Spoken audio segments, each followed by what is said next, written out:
Good morning and welcome to the third and final day of Major League Table Tennis competition this weekend in Katy, Texas. The Lone Star State has been a fantastic site for this West Division action, and our Sunday doubleheader begins with the first place Portland Paddlers battling their Pacific Northwest rivals, the Seattle Spinners. Inside the Merrill Center, you can see the standings. Portland suffered a loss last night, falling in the Golden Game for just the second time, but they're still atop the pack in the West Division. The Seattle Spinners sitting 16 points behind the Paddlers. See if they can make up some of that ground today. They've got an interesting lineup to do so. Later today, we'll see the Blasters and the Smash to cap our Texas table tennis experience.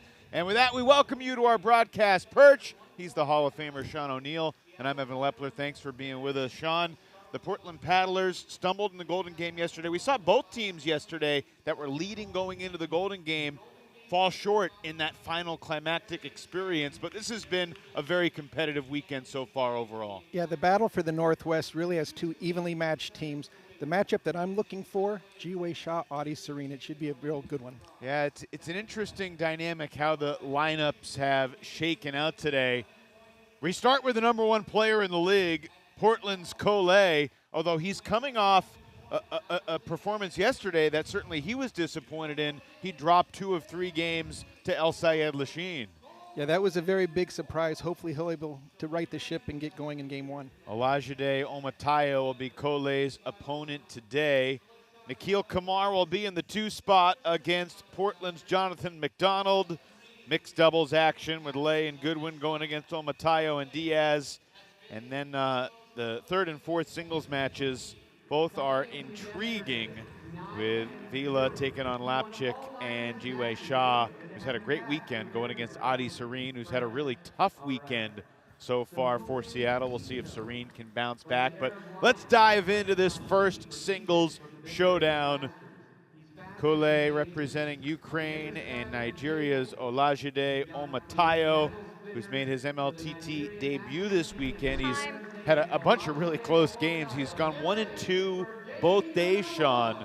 But, I mean, he's just a couple points away from being 4-2 on the weekend instead of 2-4. So what kind of things can Olajide do to challenge Cole? Well, it's going to be tough just because of Cole's experience, his international play, U.S. Open champion.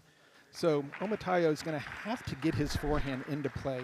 He's got a nice backhand, but really the forehand is going to set him up, definitely put a lot of pressure on Cole from the backhand corner. All righty, wherever you are, glad to have you with us. The Paddlers and the Spinners, let's go.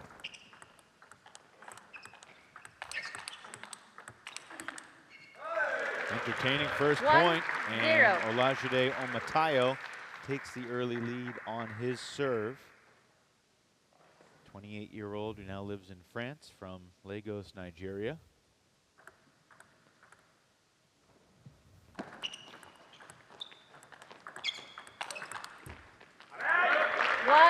One. Of course, we understand Omatayo was kind of inadvertently involved in some controversy here yesterday when he was getting some coaching, apparently, from his countryman Ojo Onawapo, who plays for the Florida Crocs, who was here because he lives in the Houston area.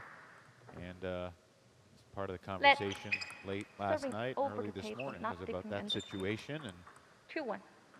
John, I'm curious to get your thoughts. Yeah, hopefully it's resolved. Players just have to realize where the field of play is and where coaching is allowable. And it's really from the team members and the head coaches where you can get any type of advice during this team match. Right now, Cole, again, his serves have been really his biggest weapon this entire league. People having so much difficulty containing his serve and stopping him from making that first attack. Net. Cole, the 3-time Olympian, the U.S. Open singles title multiple times as well.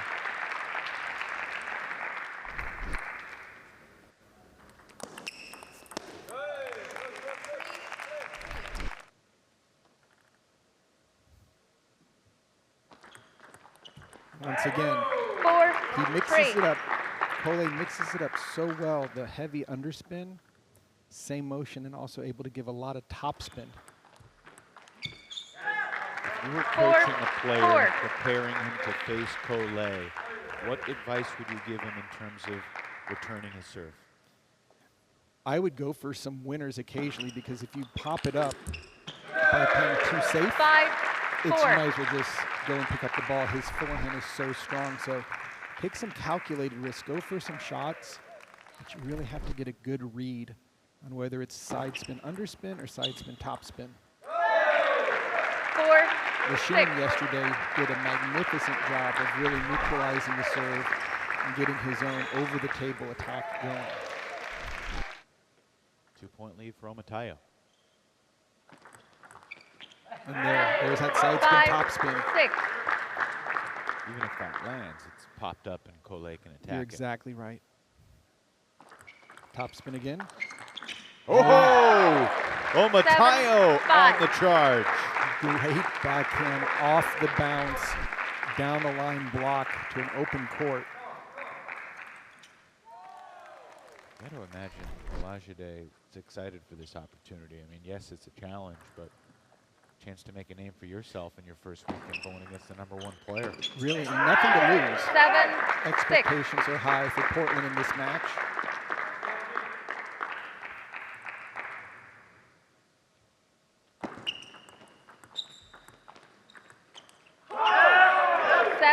And that's really the difference between these two players. Cole, if he's backhand looping, he's on the table 80–90% of the time. Olajide, definitely more inconsistent, able to spray balls, and that's a good return there, out to the wide forehand. Too long with the forehand 7. loop after the fun rally. Cole quickly jumps back up to the table to be in a more offensive blocking position.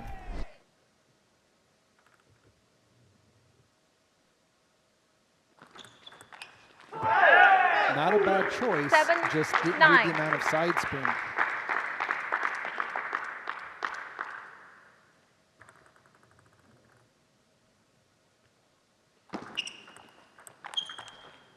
Great shot there. 8, 9. That's a huge point for Omotaya. Another one coming up here as he trails 9-8.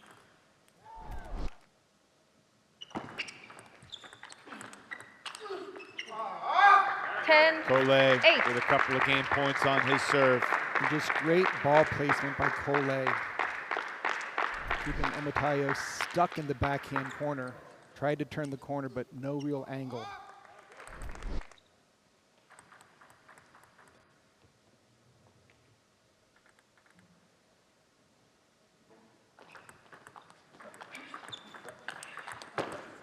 Oh, Omotaya fights off the first 9. game point.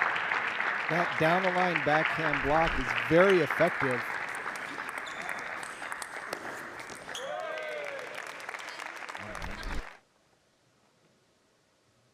Another chance for Cole to take game 1.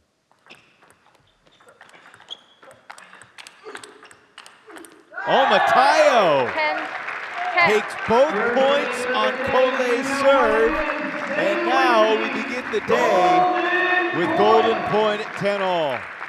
Omotaya will have the serve. Let's see if he's aggressive. We've seen him serve some deep ones, not so far in this first game.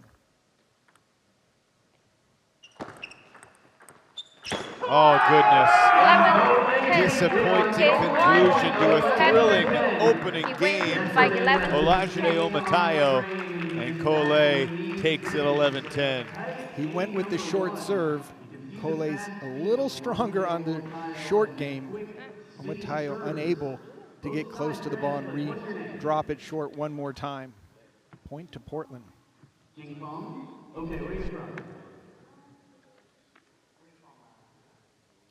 So far this weekend, Sean, the number of games that have gone to the golden point has been about on par with what we've seen this season. Basically 1 out of every 6 games on average. 15–16% in that range, go to 10-10. And it's a different taste for these players to go straight to that golden point instead of playing win by 2. And it really gives an advantage for the underdog or the lower player because you just have to win 1 point. Whereas traditional table tennis sanctioned matches at the Olympic level, they are playing deuce. Gives the better player twice as much of an opportunity to stay in the game or to win 2 points in a row. Game 2, Peddler serve, 0-0.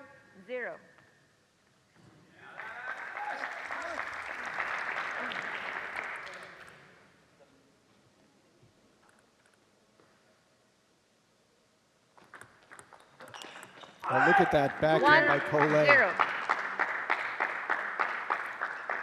Matayo needs to be aware of the placement on this serve return. 0-2.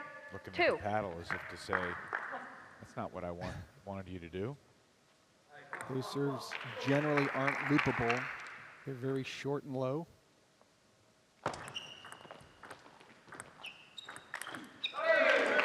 More like it for Matayo. That's just a great backhand attack. Getting over the table right into the body.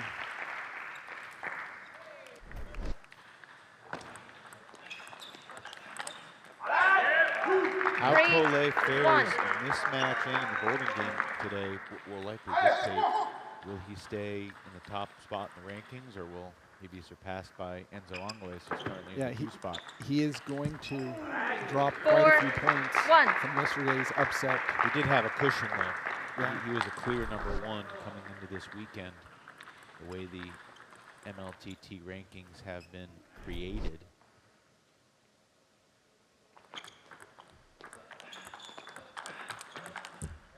It's overly complicated to go too detailed into the weeds, but basically 25% of the ranking is based on your singles and doubles performance. A full 25% also goes to the Golden Game performance, and then the other 50% is your USATT rating, and that's just to not allow the short-term results to be overly swayed. Right, especially when you have a 1, 2, and A, B play in a C, B. Well, what we have noticed early on is, a player might have a great weekend in the Golden Game and it skyrockets their ranking. Similarly, we've seen players struggle in the Golden Game and they might, have a winning record in singles and doubles. Yeah. But the ranking may not show it because it's dragged down by the Golden Game. So it's obviously the ranking will be more meaningful as the season goes on. Right, the more data, the better. And the power of Collet continues. Do you fear his forehand or his backhand more? I would say forehand, but also the serves. Serves, there's not much you can do with the side topspin ball other than 4-6. Get a net ball, and that'll just diffuse it very quickly.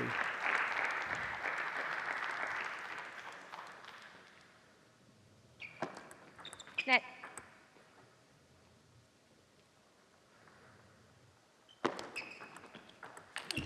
Missed it. 4-7.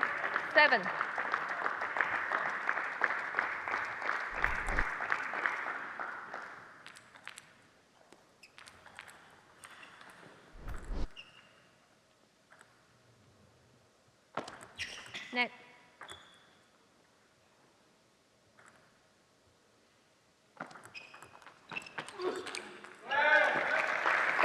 Collet had that one lined up. Nice little push into the body. Why did he miss it?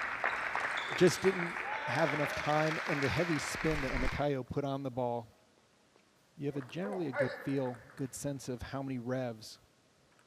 It's always some distinction. 8-5. The more you play players, the more comfortable you get with how much spin they put at their max level. It's a critical point for Matayo here. Collet just seizing control. Taking a stranglehold here on game 2.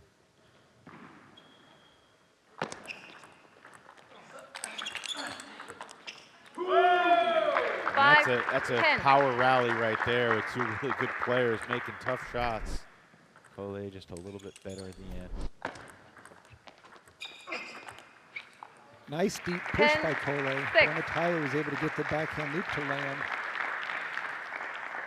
This will be another game that's decided by 5 or less. Just about 75% of all games in MLTT have been within these small margins. And Matayo creeps a little bit closer.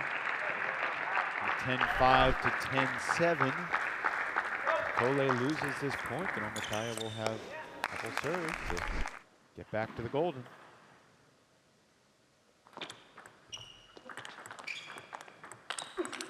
Oh, what a point from Olajide. Great point from the back court. Got a combination of forehand, backhand loops going, and now he's got the serve. Scoreboard operator's gotten a little punchy early Sunday morning. And it's still 10-8. Matayo.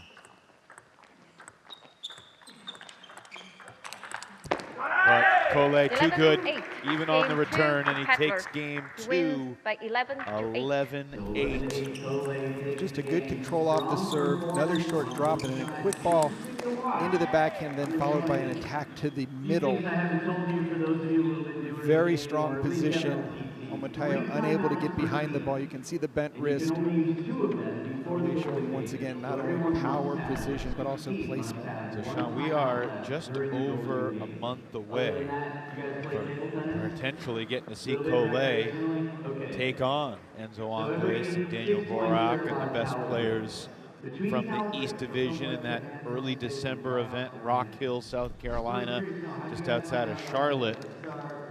When you think about how Cole will match up with Enzo and Borak and those other top East players, I mean, what do you think about? Well, he's going to have an advantage. His game, representing Ukraine and also being trained in China, he has the power to go through anyone. I think it's really going to come down to his practice regimen going into that, because the Eastern Conference, those players are so match ready with league play in Europe. Cole playing in the Bay Area has to find adequate practice partners in it to even get a good warm-up.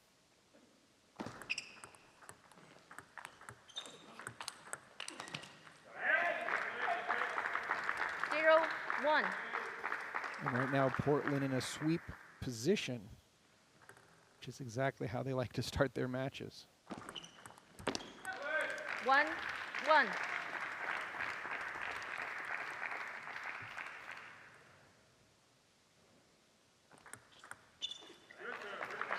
Ace there from Cole.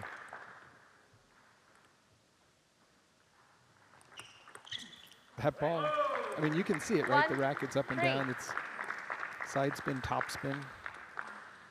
Matayo just trying to play it safe and short. And those blocks just into the body.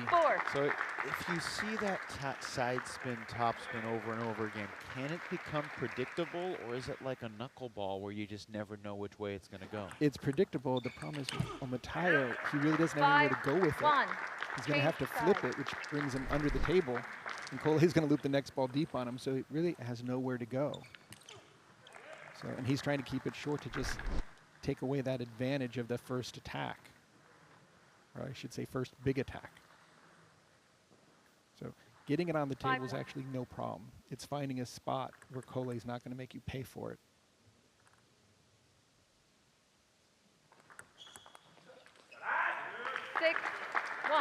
Cole has taken control here in game 3 quickly.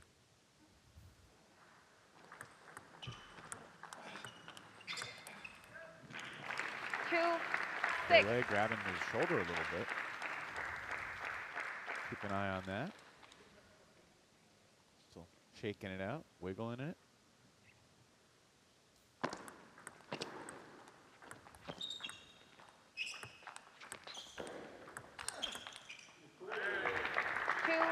Seven 7-2 lead here in game 3 as Cole creeps closer to the sweep. 7-3.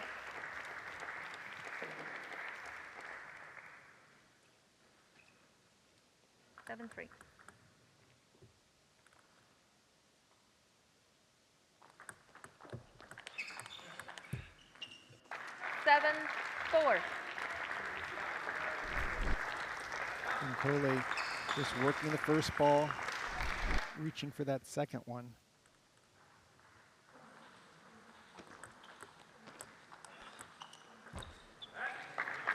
Four, 8. So they went 3-0 on Friday, 1-2 yesterday, but looking at another 7-2 weekend if you can close out Omotayo right here. 4, 9. And he is going to be playing a big role in the mixed doubles match as well. Yes, indeed. He and Kayla Goodwin have gone 4-2 in doubles so far in the weekend. 10, 4. And we have arrived at a whole smorgasbord of points to sweep this first singles match.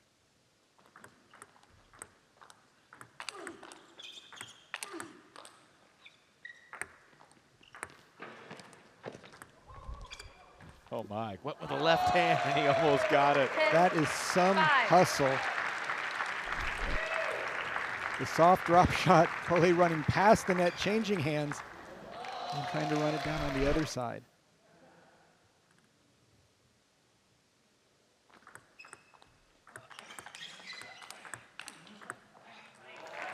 Once again, Omotayo, and he's game point down, makes a push.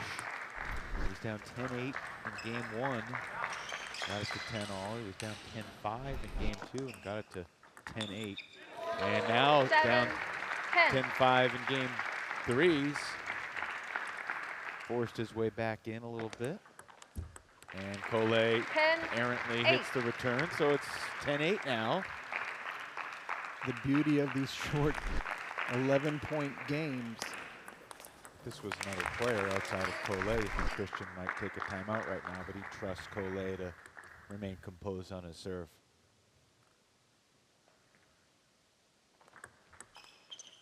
Took an extra beat to think about it and just put it in a really tough spot. Nothing Omotayo could do. 11-10, 11-8, 11-8. Coley starts the day with a sweep. Just great motion. You can see the ball spinning across. Omotayo tries to keep it short. Just too much topspin sends the ball long. Portland with the early sweep.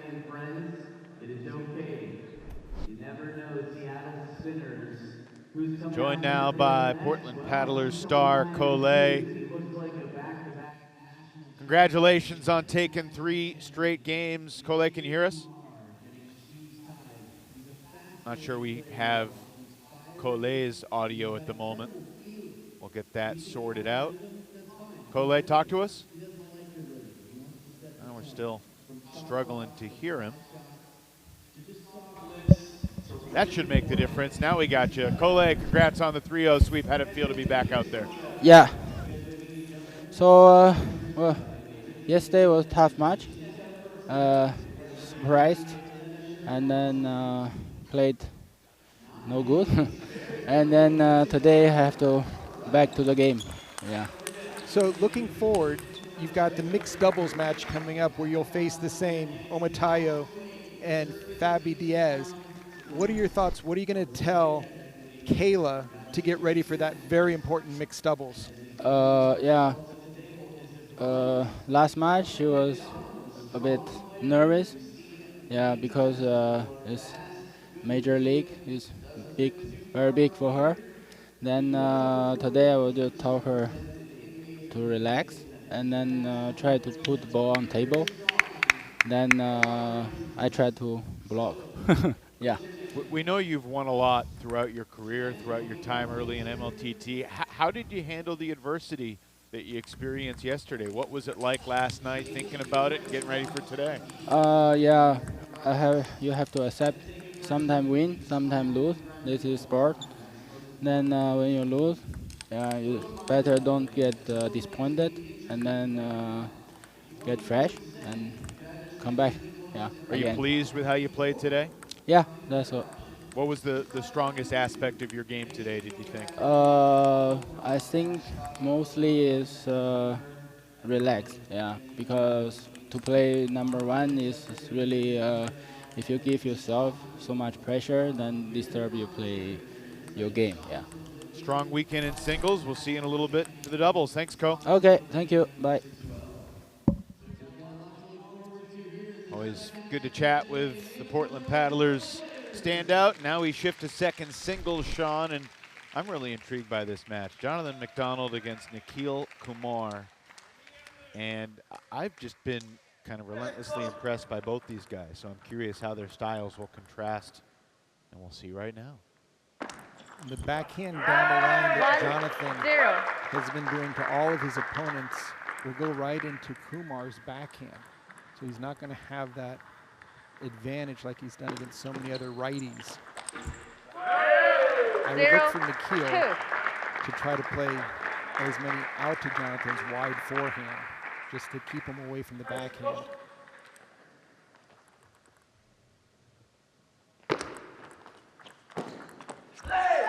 First point for Kumar, who was absolutely dominant yesterday. A one-sided contest against Daryl Sal. You can see Kumar staying on the forehand side, forcing McDonald to run around to get his trademark backhand in. This isn't a righty-lefty matchup, where the lefty will have an advantage.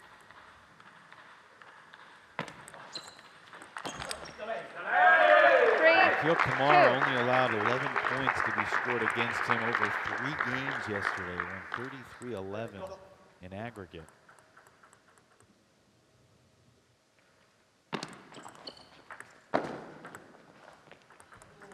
Interesting. Listed off the serve return. Both players have 100% of the points on their serve so far. Kumar gets it back, 2 serving 4. Excellent return from McDonald. It was perfectly placed right on the white line.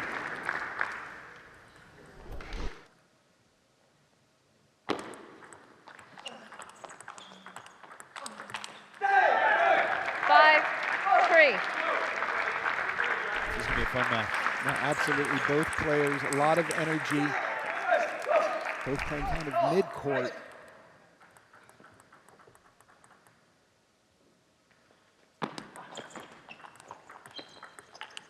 You can see Kumar just cutting across the side of the ball, mixing up the spin. First point Kumar's won on McDonald's serve.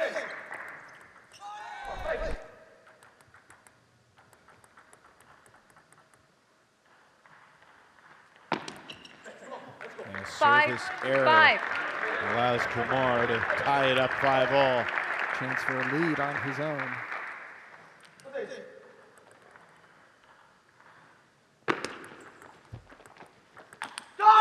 First lead for Nikhil. He's going to let you hear it. It was about a 4 alley. Let's go. 5-7.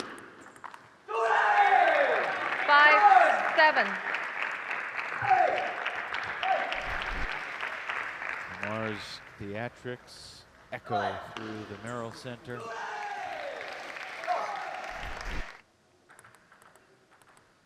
A lot of different styles. It's fun to watch Nikhil get excited. 5-8.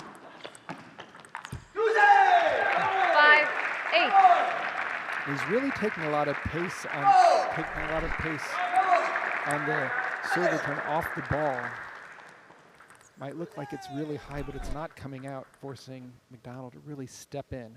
And then he mixes it up so well with his own power from the backhand corner. Kumar has completely taken control.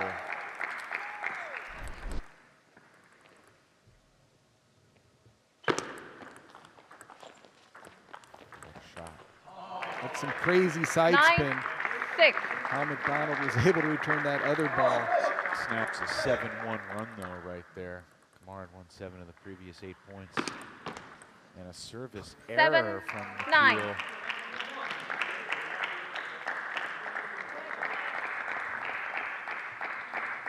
McDonald with a couple serves. See if he can get back in this.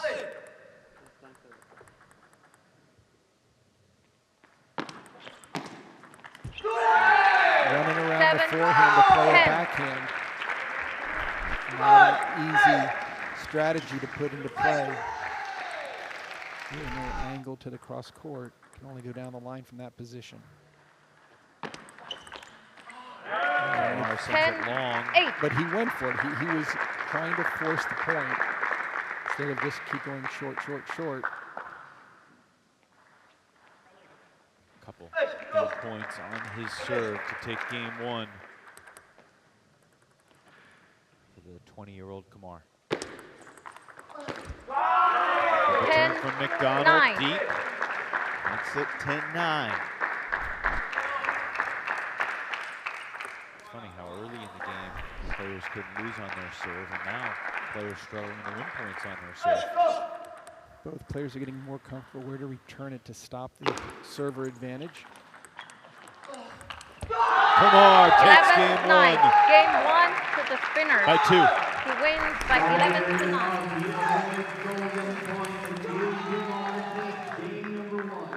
First point of the day for the Seattle Spinners. And Kumar has put the entire fight of the Seattle team on his shoulders. Just from the start yesterday when he got in match number 2, he's just continued this high octane energy.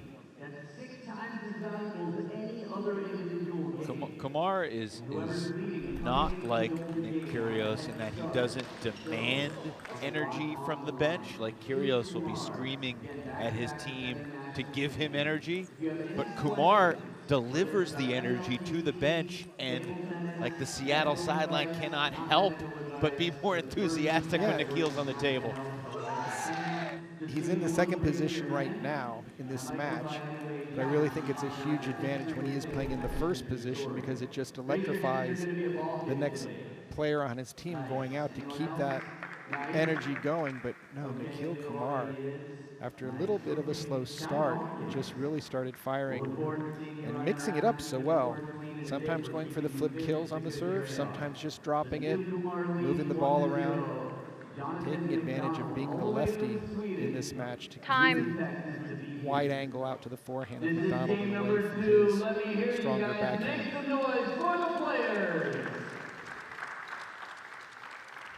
Game 2, spinners serve, 0-0. Kumar will serve to start game 2.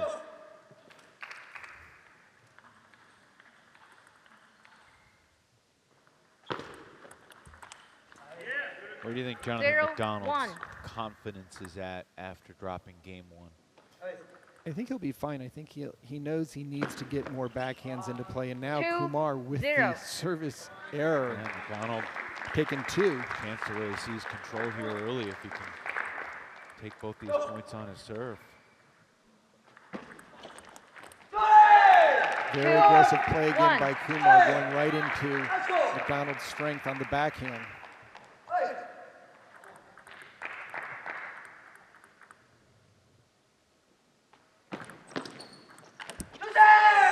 How about that? 2. Yeah, just a forced forehand.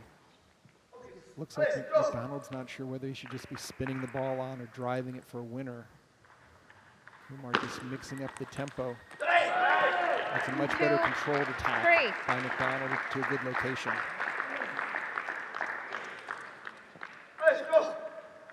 Kumar changing his service position. Going from the middle of the table. 3. Looks like McDonald just rushing right now.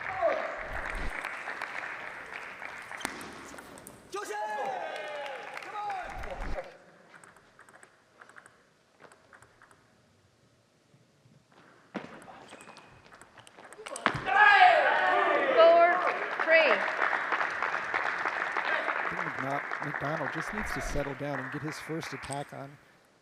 Play a little bit like Cole. Get that backhand on. Wait for the return instead of going for a power shot.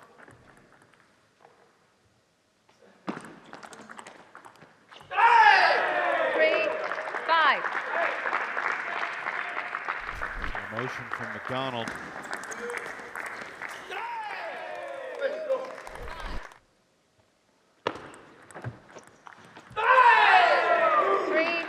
You can see McDonald is not a very boisterous player when he plays, so when you get into these matches where the other side is making so much noise, sometimes that can affect the level of energy, but nice shots there. Yeah, Shawnee's got the 7-3. forehand too, and a 7-3 lead now in game 2 Timeout. for the Swede, Jonathan McDonald.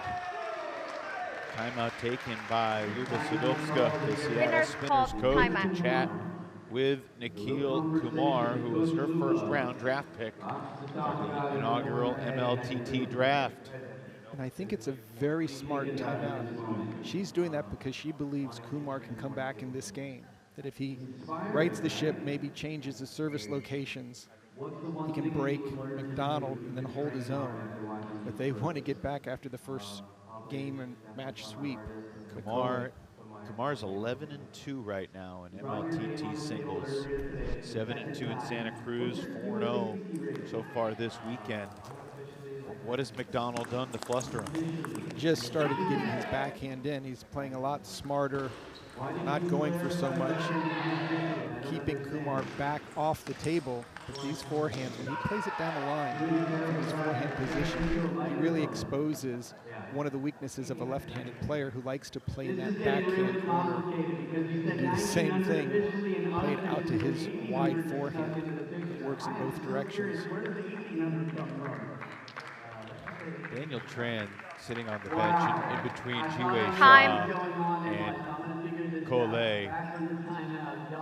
Looks like he's in kindergarten.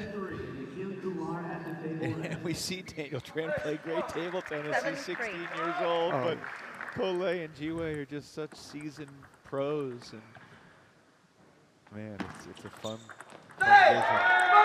So credit the timeout, getting that first point off the opponent's serve. Kumar can break back. He'll have 2 serves only down by 2. 4-8.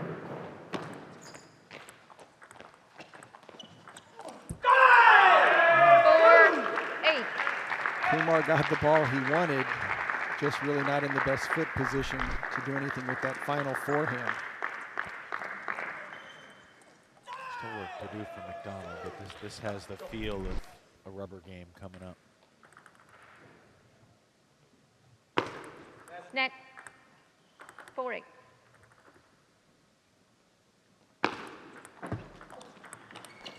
Missed it. 5-8. He had the corner. Yeah, he lined it up. It's not an easy shot to deliver.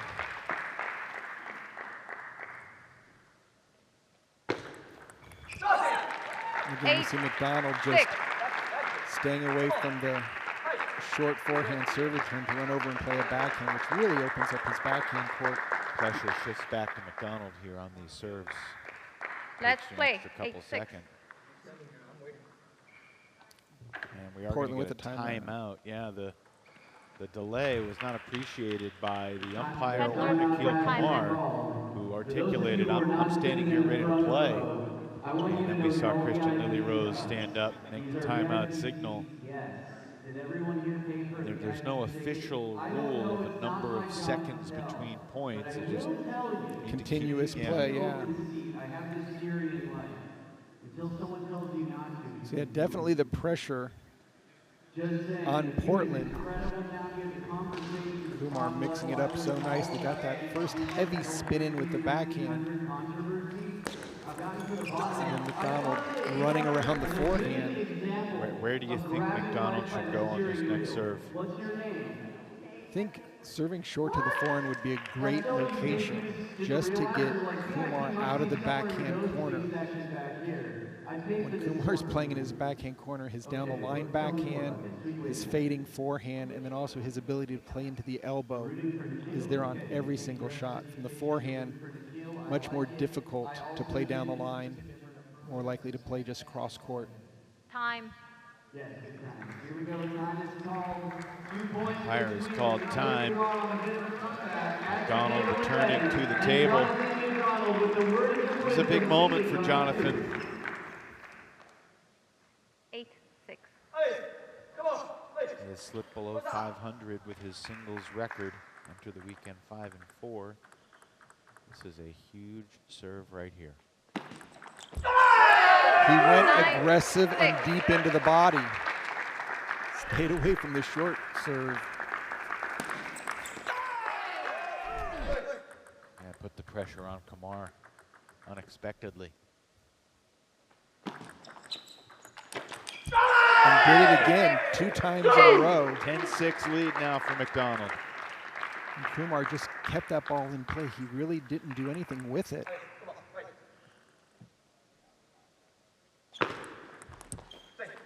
We've seen 7, McDonald struggle 10. with that short serve to his forehand. Kumar pointing to the flip card as if to say, don't forget to add that point there, ref. Net. 7, 10.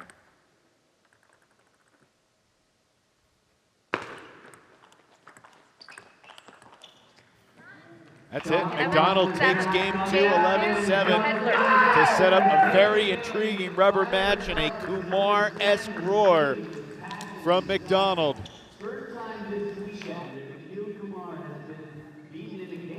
Just a great set of forehands here. Kumar needing to cover the forehand. We've seen McDonald go down the line, but that time kept it on the backhand side before the mighty roar. It's like, hey, his wallet has a lot of money and it's right here in his car seat. I'm walking away from it, so doors open and stuff to you. This is going to be an interesting battle to 11 here. We've seen both players control the momentum for certain sequences. And we've seen the momentum flip within games, necessitating multiple timeouts. There will be no timeouts in game 3.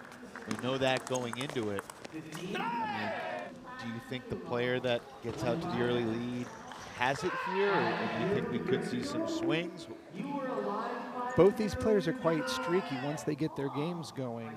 I mean, we see right now Time. Kumar is already getting on his bike and getting a nice little ride around Time. the court.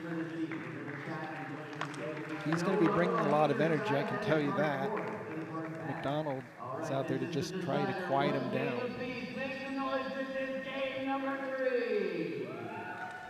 Game 3. Peddler serve. 0, 0. All righty. Let's enjoy game 3 together.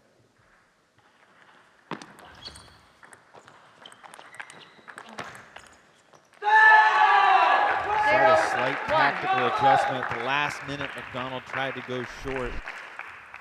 Kumar able to win the rally. Kumar showing some very good footwork, keeping his forehand in play. 2-0 lead for Nikhil Kumar. 0. And once again, McDonald going for the deep serve. This time Kumar picked it up, added a little bit more to it instead of just putting it on the table.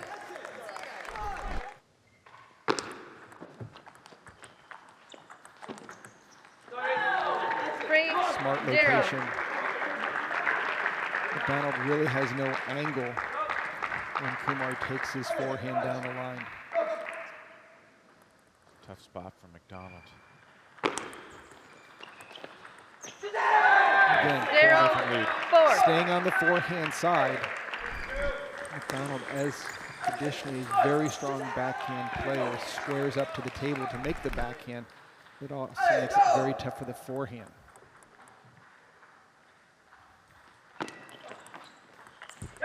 That's why he's running 0, around the forehand. 5. Change Much more side. comfortable playing that backhand. I would say, here's the streak, the 5-0. I don't know what McDonald could do unless he's going to change the ball and get it out to Kumar's 0-5. forehand.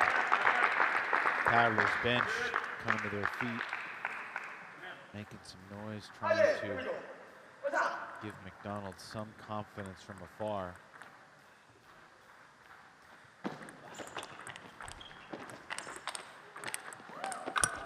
That's a great series 5, by 1. McDonald, taking that ball right off the bounce, not letting it bounce to the top, but just a lot of quick pressure.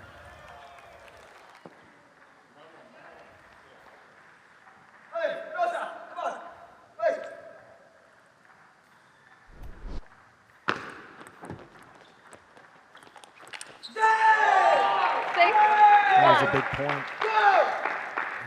That forehand has just betrayed him too many times. We've seen him go on a tear, especially in Santa Cruz when he took down Talon John.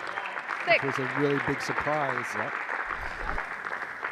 In that particular match, his forehand and backhand were landing. But right now, Nikhil Kumar appears to have found an answer.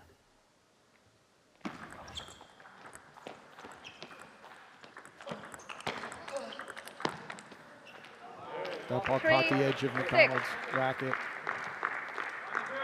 See him putting his hand up.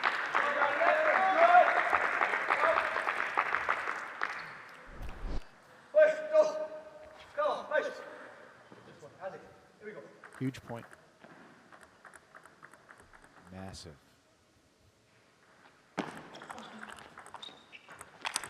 Oh, with a strong forehand finish. McDonald inches within 2. And again, McDonald going for the deep serve, opting to stay away from the short game. And he's rewarded with a nice forehand smash.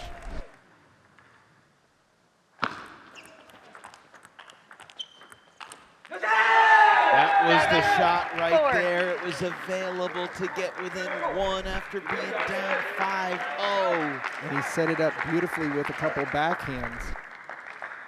Instead, it goes back to 3. And Kumar reasserts his advantage here in the decisive 3rd game.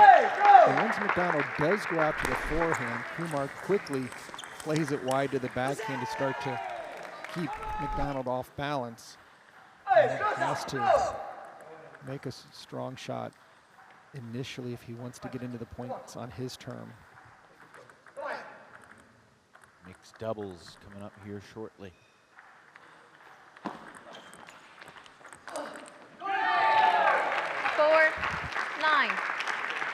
Kumar saying, how do you like me now? Great forehand reloop.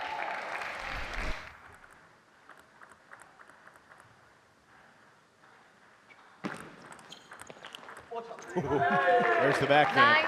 That's what McDonald has been waiting to unleash. And deep serve, and then just powering through the ball.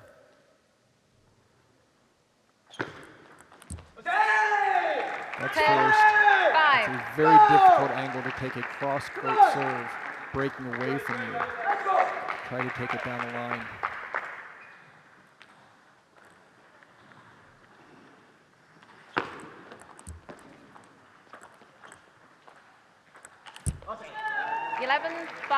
Game Is that 3. a snake? Looked like a snake to me. 11-5, Kumar takes game 3 and gets 2 points for the spinners. Fun match, but Kumar just had too much down the stretch. Love the snake right here. Gets the racket below the table. Here comes the wiggle. Spin on that ball. Once again, McDonald having trouble executing the forehand, looking at his paddle. Kumar with a big 2-1 victory for Seattle. Okay, you know he speaks Chinese, he speaks Mandarin, although I don't hear him say Jai, I hear him say Chole a lot, which everyone... Let's chat with the victorious Nikhil Kumar. Nikhil, an intense 3-game battle with Jonathan. What was the difference in game 3 from your perspective? I think probably in game 2. So game 1 I started pretty strong. Game 2 I think I'm going to slow down a bit and kind of went playing a little conservatively. The last game I just kind of went all out. Just if I put the ball on the table, just put it with quality, regardless if it stays short or goes long, and just keep the rally going. And I'm confident that I can beat him in the rally.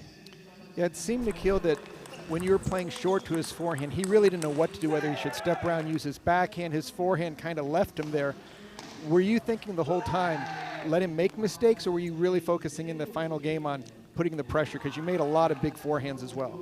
Yeah, I think it's a mix of both, to be honest. I kind of try to, my game normally is try to keep it short a little bit and let me find a way to take the first chance to attack.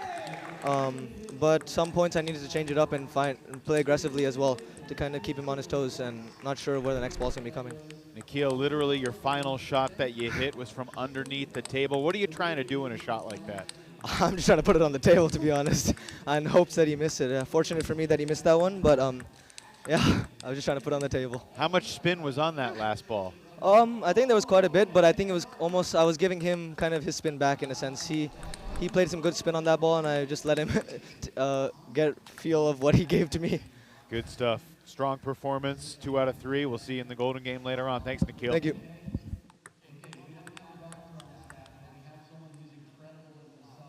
Mixed doubles. Lei and Goodwin, Omatayo and Diaz. And of course, Diaz from the very strong Puerto Rican family. Sisters playing in the Pan Am Games this weekend in Chile. And Omatayo played big. Some of the best moments for Diaz is when she has gone on the offensive. Of course, she had the Golden Game clinching point last night.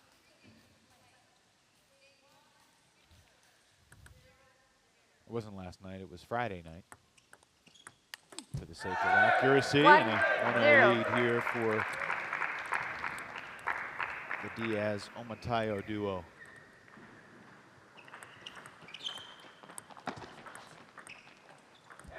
Nice hit from Collet. 2-0 Seattle. I really like this Seattle combo with Omatayo's his big forehand, but then Diaz, she's playing with pimpled rubber on her backhand side. It allows her to keep the ball very short and very dead. So Kayla Goodwin's gonna have to really read the spin well, especially in game 2 when she plays Diaz's ball. 3-1.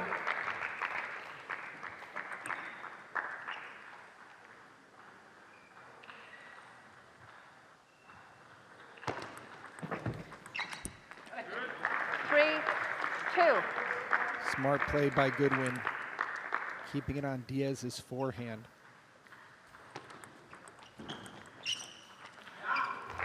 Two, 4.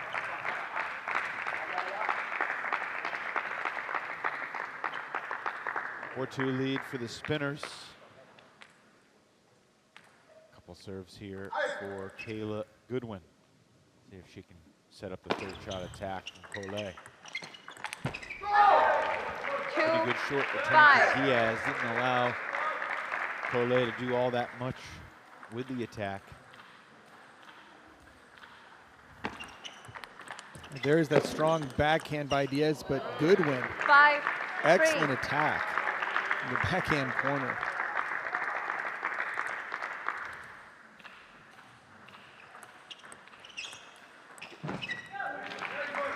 Six, 3. Seen almost every player in this doubles match swing and miss in the first 9 points. 3, It just speaks 7. to the amount of spin and the aggressive tactics that both sides are using.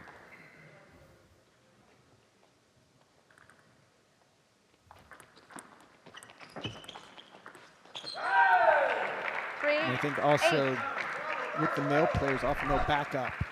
And when the ball doesn't have much pace on it, they're constantly running in. Sometimes they can mistime the ball. 9-3. made a very, very smart spin. That's not an easy ball to loop.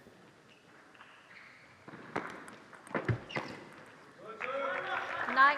Oh, sorry. Tough game for the 10-3. paddlers. Omatayo, game point.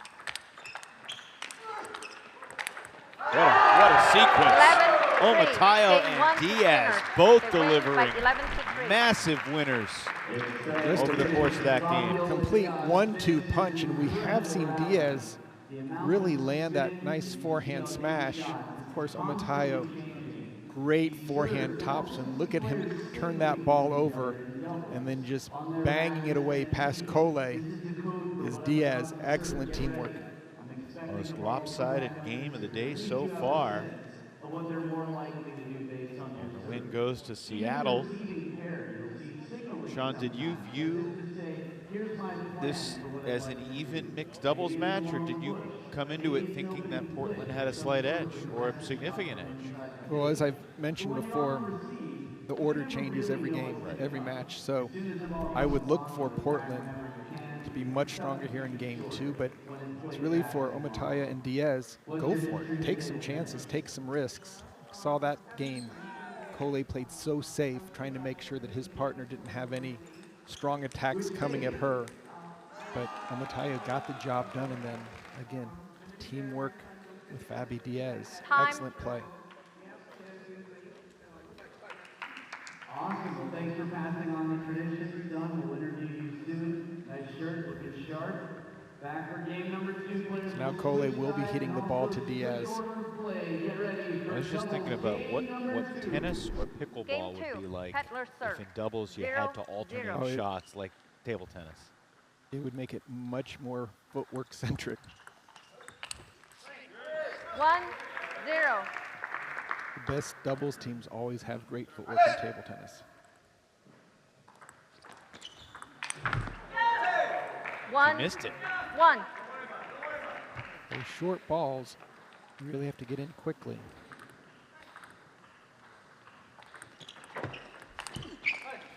So look for Omotaya to attack every single ball. He does not want to allow Coley to play the ball. Strong to Diaz. Diaz makes a good block on that quick backhand.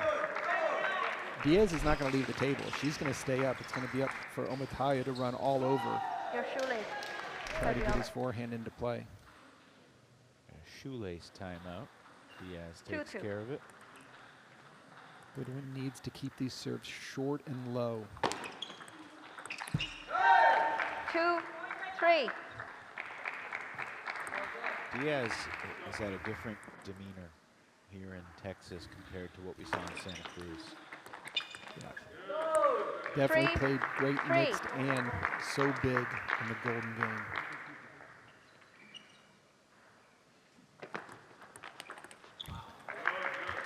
That's a strong 4. backhand. Over the table serve return.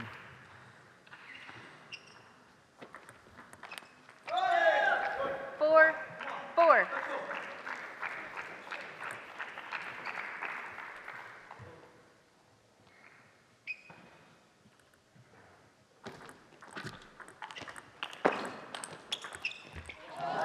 That's 5-4. good teamwork by Portland. Goodwin made a very high quality loop. Coley continued the pressure. Oh no. 5-5. Service error from Coley. Looked like he was moving while he was still serving it. Just wanting to get out of the way. Sean, before pretty much every point. That's a winner and a half right there. We see the players signaling under the table. How many different play calls would a doubles team have? Usually all the player will do, whether it's the server giving the signals or the partner, is what type of spin. They'll be able to see when they see contact, whether it's a forehand or a backhand, but what type of spin, and if occasionally if they're going to serve deep. So it's kind of a two-part sequence, the spin and whether it's short or long. I like it much better when the server isn't the one calling it, but the partner, because it's the ball that you want to receive. I see Coley telling the server.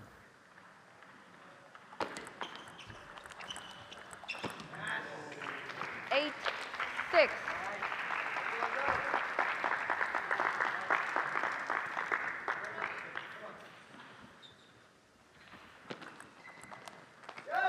This is 9, sweet material 6. right here. Seattle has done a great job to nullify the male into female advantage that Portland has. 7-9.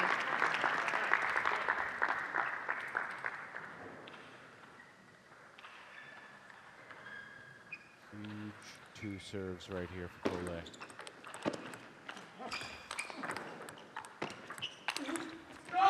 Point of the match, and Omotaya hits the winner. And that was set up beautifully by Diaz's backhand block, just taking everything off the ball.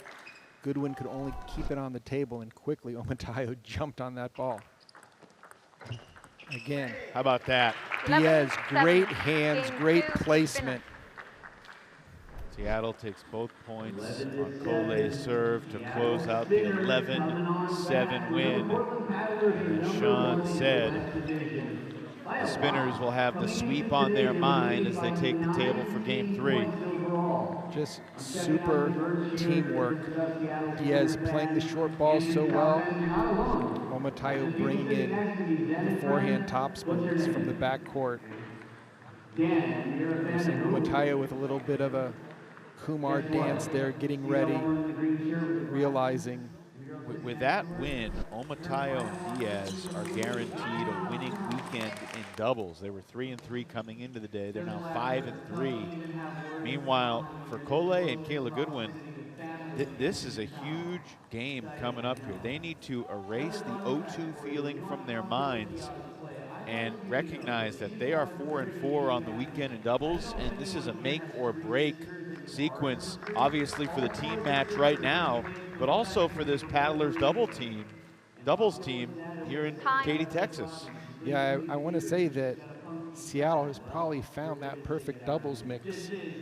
Diaz changing it up, mixing the pace, and Omotaya just running and landing those big forehands. 0-0.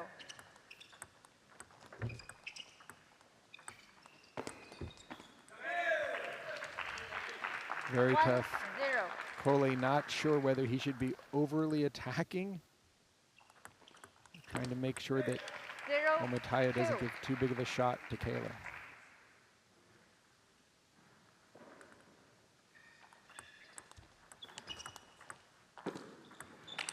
What a return from Cole.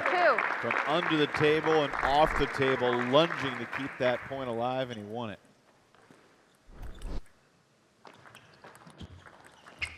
There's a nice deep push by Omotaya. Just mixing it up, some short, some deep, putting a lot of pressure on Goodwin. This would obviously be really satisfying for Olajide Omotaya. After he got swept 3 straight from Cole in singles, he and Fabi Diaz have been the better team here in this doubles match, no question. That's the difficulty when Diaz gets a little too overconfident with the forehand. She's going into Cole's forehand. He's going to counterattack with ease.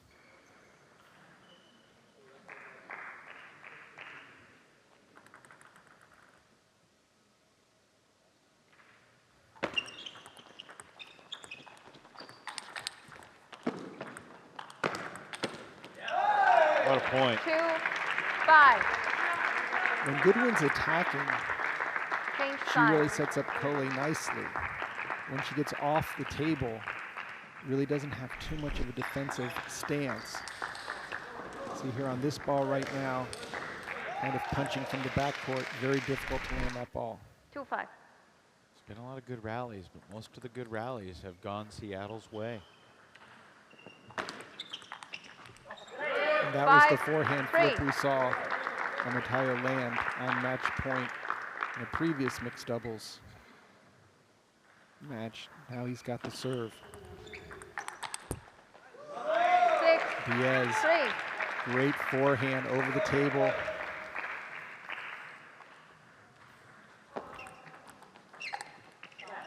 And they're going for a big backhand. She told herself, calm down, take it easy. Make a big forehand, it's easy to want to do it again.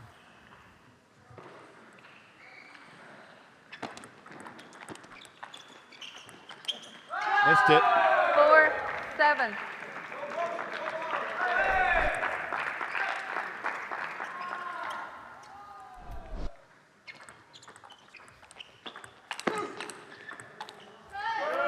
It's a very heavy spin. It's tough for Diaz that far back.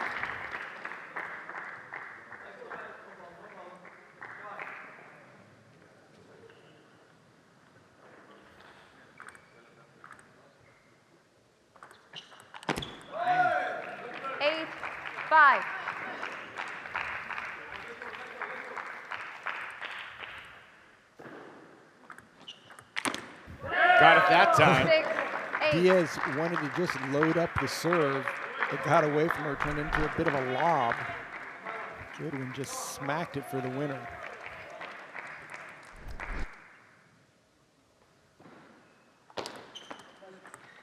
Net. 6-8.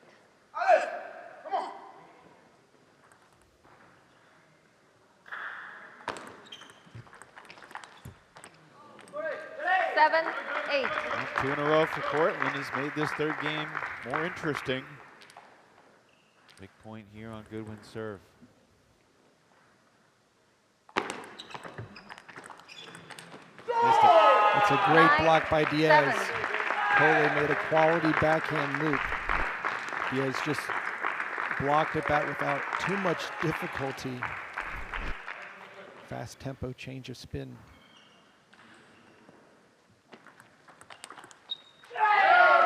9-8.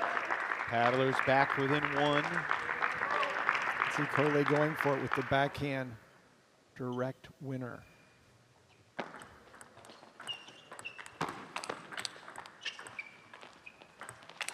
Wow. 8. The footwork, that entire point for Portland looked a little off.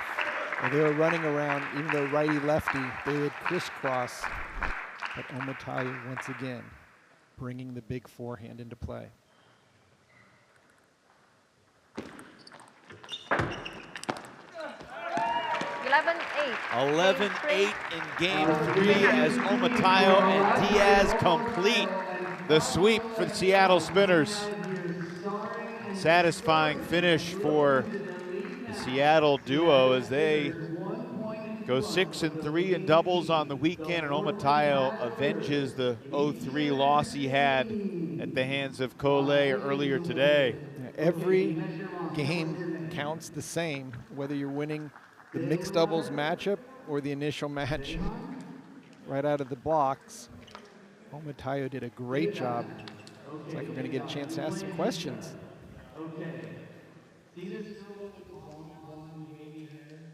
Chatted with Fabi Diaz on Friday. Today we get a chance to connect with Olajide Omotayo. Olajide, congratulations. How did it feel to get that doubles win, and you guys go 6-3 overall on the weekend? Thank you very much. It was actually very important for us. 3 points, you know. I lost my singles 3-0, and I was like, I have to do something to make up for it, and I'm really happy I could, you know, bring 3 points to the team. You know, it really looked like together you played so well with her controlling the short game and you kind of wandering and just bringing in your big forehand loop. Was that the plan going in? Actually, she has pimps on the backhand, so we could strategize, and luckily for us today, everything went our way. So I'm really happy to play with Diaz. Olajide, this has been your first MLTT experience here this weekend. What has it meant to you to be a part of the league, and how have you handled the nerves and the pressure under these bright lights? Actually, I'm happy to be here, and this is the first edition, and the tension is really low. And also, when we get to 10-10, we get to play the golden points. You know, somehow it's strange to me, but I'm going to get used to it, and I know that I'm going to give my best in the next matches. What has the golden game been like for you, those 4-point sequences? Like, I lost like 5 sets in this weekend, like in golden game, so I think it's really, really difficult. Normally we get to play like deuce, and here it's a different system. But anyway, it's the game, so we have to keep fighting for the next matches. Well, you and Fabi Diaz seem to be making a pretty good doubles team. Congrats on the strong 3-0 sweep, and we will see you in the golden game later on. Thank you very much. Thanks. Thank you, Olajide Omotayo. They get the doubles win as we shift back to singles. And these are a couple players that have both played only one day so far this weekend. They both went 1-2 in their previous singles match. Starting with Andrej Lapčík from the Czech Republic. He was very close to taking a 2-0 lead over Sonora Silva. Had a 10-8 lead in game 2, but Silva battled back. Meanwhile, Isak Vila returns to the table. Isak Vila also played Silva. I might have just gotten confused. Yeah, Lapčík, no, they both played against Silva. So they both went 1-2 against Silva. Edge always helps. I mean, what do you think about the stylistic battle we're going to see right here? It's really a European matchup, kind of against Latin America with Isak Vila. Again, strong forehand, likes to step around his backhand, whereas Andrej Lapčík, very quick backhand off the bounce. You can see him punching it across the table right now. I think forehand to forehand, small advantage to Vila, but backhand to backhand, I'm going to go Lapčík. He's incredibly focused when he plays. Like Let's look ahead real quick before they start. Jiwei Shah and Adi Serene. Jiwei's 4-2 this weekend. Serene is 0-6 this weekend. Serene came in with a much better rating. I mean, as we think about how these two teams are going to shape up in the Golden Game, what are your early thoughts on that match? Well, as I've said earlier, Jiwei Shah really is the heart and soul of Portland. Definitely the Neil Kumar, bringing a lot of the energy. Adi Serene has to get it going. He is the highest world-ranked player in MLTT based on his amazing results in Oceania and Australia, but he's got to get it going. He hasn't really played his best so far, but he's been playing against the #1 players, of course, of the opposing team. 0-0. So 2 great matches ahead. Yeah, 2 wide open matches too. 1-0. Isaac Vila, 27 years old, from the Dominican Republic. Made his MLTT debut in Santa Cruz. He went 3-3 in singles.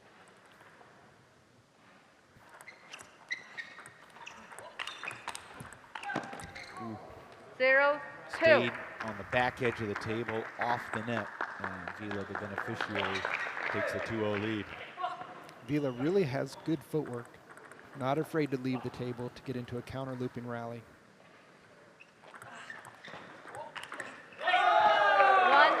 1-2.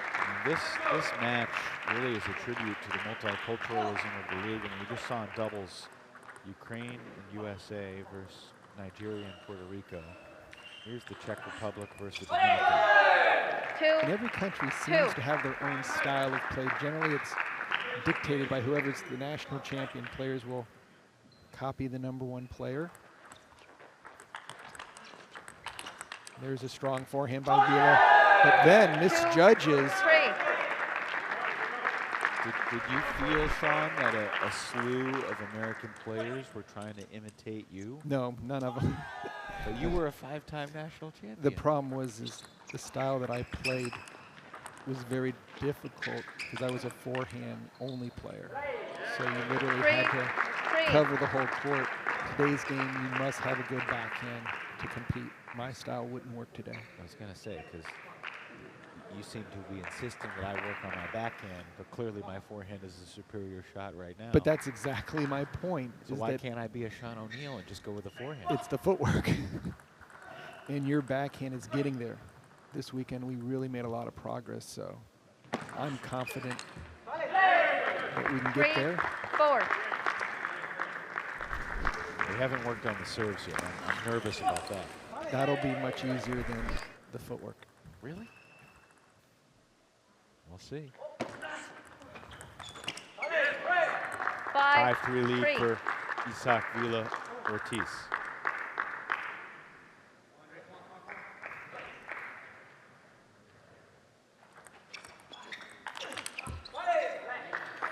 Vila doing a nice job on the serve and follow.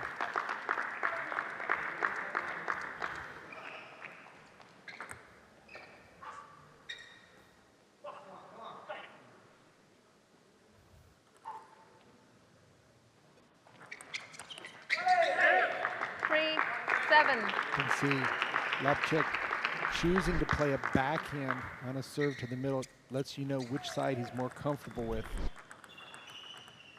Vila will definitely play with his forehand on any balls to the center.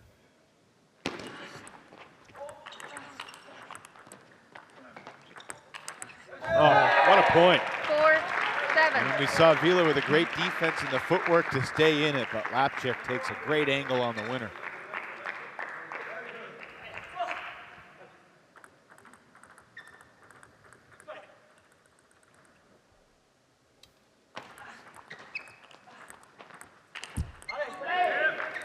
Nice backhand opening by Lapchuk, but unable to follow with his forehand. He needs to stay a little closer to the table. When that soft ball comes over, he can step into it.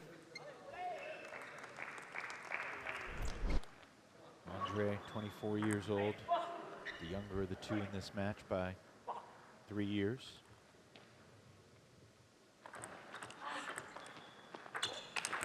Vila cut off guard by that deep return. Forced to play defense and nothing he could do about that.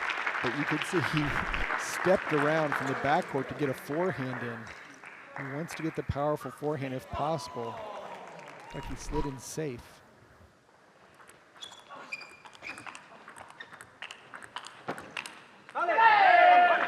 Five, 9. And forehand to forehand exchanges. Vila just a little stronger technique, stronger footwork.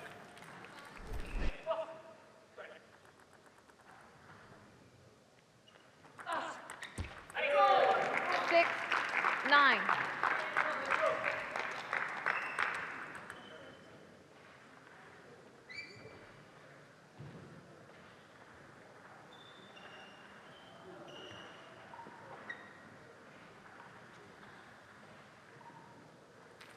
Vila went to the towel, not at a multiple of 6, but had a reason to do it apparently. Yeah. Anytime there's a little bit That's of play. wetness on the table, the umpires will grant you a chance to dry it off. And that's a nice serve and followed by 7. Lapchuk. Lapchuk has had a whole slew of impressive winners. I mean, if he comes back and wins this game, it's not going to be hard to create a highlight reel for him, but he's still down by 2. He definitely plays with an intention to making pattern winners. Kind of a 10, one-shot 7. specialist. And he sets him up nicely. And we've seen that backhand side spin chop off the serve return. Almost like he's reserving the serve. Game point. Vila takes game 11-7. one. Game 1. 11-7. He wins by 11-7. And we are tied 5-5 through the first 10 points today in the team total. Both players so evenly matched. Again, backhand to backhand. Lapchuk normally has the upper hand, but with forehands, Vila, big advantage.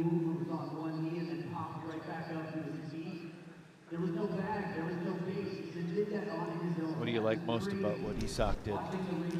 He just kept his forehand going, and you saw that one ball that he was lobbing, and he still fought to try to get around. Yeah. So he's definitely staying offensive-minded. He's definitely a fighter. Yeah, and that's true of the entire Dominican Republican team in general. Playing against them many years ago, could always count on them bringing their A game. Comes from a family of table tennis players, right? Yep. Juan Vila is the current president of the Americas Table Tennis Federation under the ITTF, and great player himself. Just a rich tradition from the island. Mario Alvarez, Raimundo Fermin, 2 of his teammates.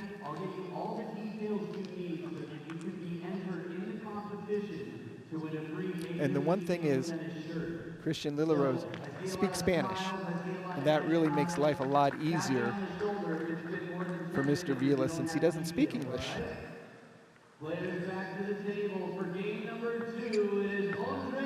Christian apparently speaks 8 different languages. So everyone which is mind-boggling. Everyone on the team, he can speak in their native language, basically. And he has coached all over the world. He's coached players from 53 different countries, which feels like a typo, but that's just the longevity. It's not and 3 or 5, it's 53. Yeah, he's traveled to 73 different Game 2. countries. Finish serve. He's been a part 0-0. of 19 different national teams over the course And he's of the his dancing career. coach. And we'll see if he's dancing at the end of the day today. 0-1. He was dancing when he walked in. He was introduced. He paddled his way into the lineup.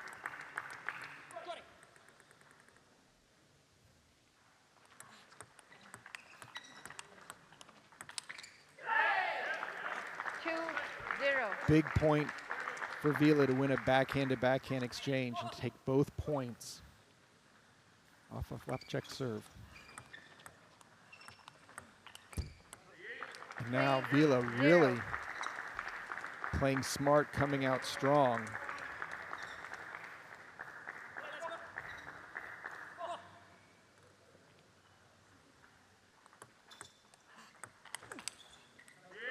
And there's Vila's forehand. 4. Lapchuk going for the backhand side spin on the return, but Vila sticking with his strength.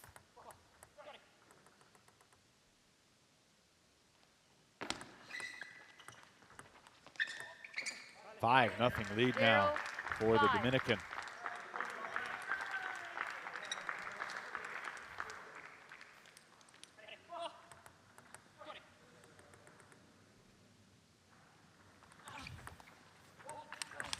Oh my! Vila down the line to take a 6-0 lead. And in that situation, all you can do is really pick a side or guess. And Vila picked wisely. Great backhand.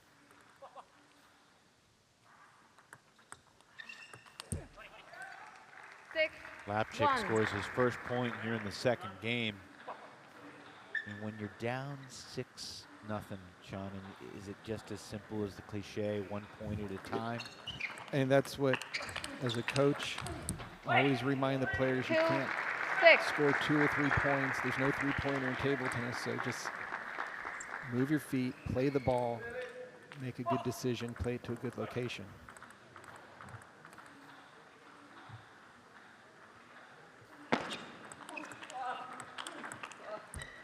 Again, Vila just taking his time, gets the opponent back off the table. Patience, control. Would you like to see some sort of innovation where you create a three-pointer in table tennis? There have been some leagues in the past where they've tried. Look at this forehand by Vila. Tremendous point. Lapchick continues to battle his way back into the game. I'm excited to hear about these other leagues. Yeah, they have done a double point where a player could choose when they're trailing to do a doubler on it. Players are very adaptive. Whatever small changes you give them, they're able to adjust. What if you know there was a rule like you hit a behind the back winner? That's 3 points. So then that would be a 3-point play. Right. And we'd be betting on Cole in the fantasy league. So right now, Vila, great forehand attacks here. Super power. 9. Just really finding his form and rhythm. No difficulty with the lobs at all.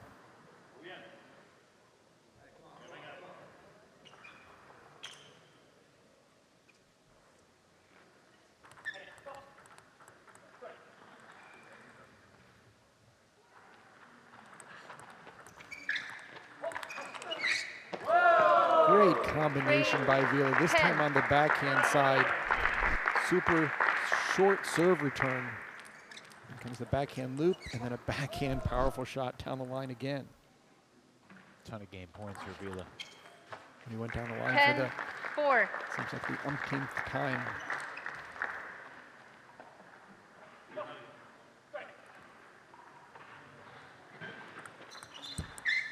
Lead for Vila. Game 2, the Peddler. 11-7 and 11-4. And he will try to put Jiwei Shaw, Christian Lilyrose, and the rest of the paddlers in an enviable position by trying to sweep this match right here and take a 7-5 lead overall.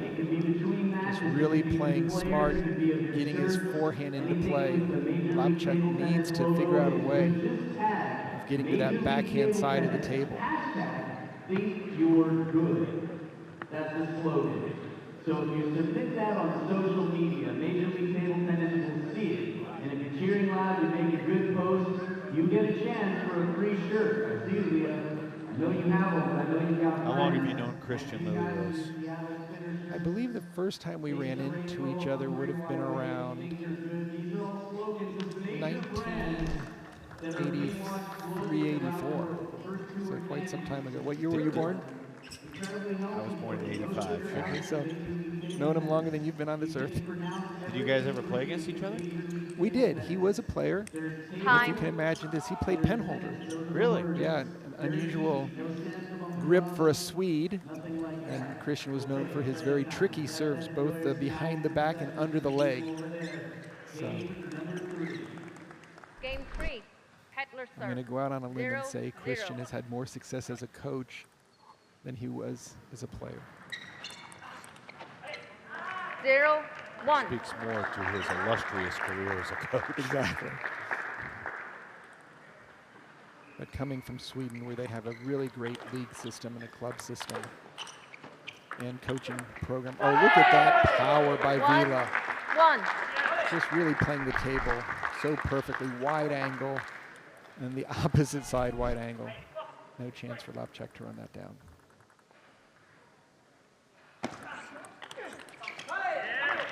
And you moved 1, to Europe 2. as a teenager to pursue your continued professional development. Did you travel all around Europe? Did you go to Sweden? I was primarily based in Sweden. I played in Stockholm, and Christian was also in the Stockholm area. So I didn't know him when I was in Sweden, but when he came to the U.S., we have such a small community here. 2, I ran into 2. him in a number of camps and clinics. Now y'all are neighbors. Yep. I take him to the airport very often, and then he picks me up.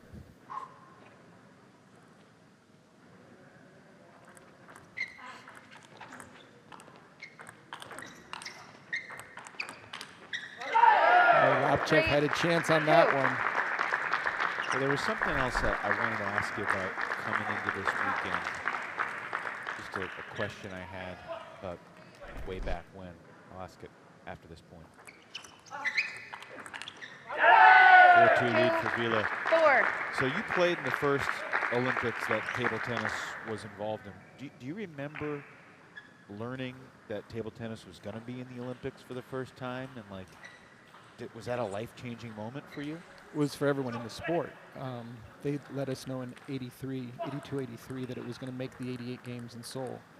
So I had played in the Pan Am games, which are going on right now in Caracas, Venezuela in 83. Then we had to watch the Olympics in Los Angeles, where it wasn't in tennis and baseball, went into 84 since the U.S. could choose. Then Korea was able to choose their sports, taekwondo and table tennis. So in 83, you were not yet a national champion. You won the first title in 85. I mean, was that a huge motivating thing for you? Oh, it changed it for everyone. Everyone was quickly scrambling to figure out how to become an amateur. 2, 5. Because the Olympics was always amateur-based, and the ITTF was smart enough to say everyone gets to play. They weren't going to make a distinction like they had in basketball, where college players were still playing. So Lapchuk doing a much better job there to force Vila off the table. But yeah, it just going into the Olympics for table tennis, it gave the sport so much more validity and, I guess you could say, street cred in the sporting world, as well as the popularity being among the biggest stage in the world. Of course, players are still fighting for chances for Paris this summer. How did the qualifying work for that first 88 Olympics as an American? We had to have a U.S. tryout to figure out the top 6 Americans to face the top 6 Canadians in a North American zonal qualifier where only 2 men would go. So I was fortunate to be among the top 2. There was a Canadian and myself, so I was the only U.S. male, but the oldest, the youngest, at the same time on the men's side. And on the women's side, it was Diana G. and Unsuk Bashan that made it for singles and doubles.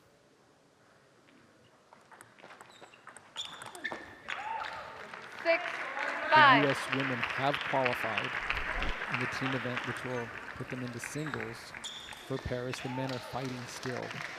They have a chance to get placement for the championships. Timeout taken by the Portland Paddlers, with Vila facing his first adversity of this match. Christian Lily-Rose will chat with him.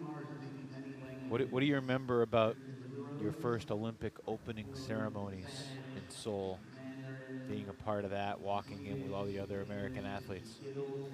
Yeah, they had a lot of doves on the cauldron. And when it went off, we just had more chicken for lunch the next day.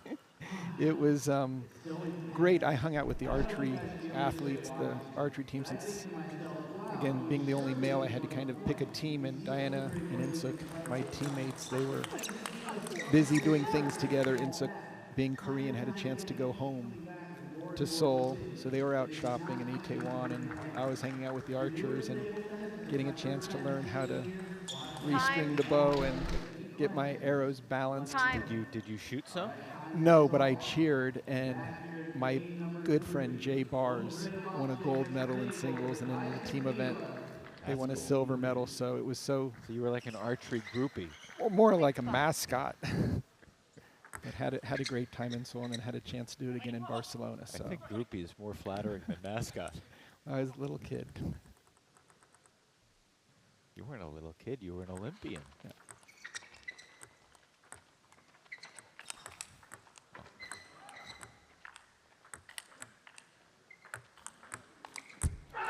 One of the points of the weekend right there.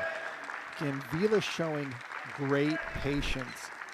On any of these balls, he could go for a big winner. Instead, just controlled attack, ready to keep it going. And that's been the difference in this match so far.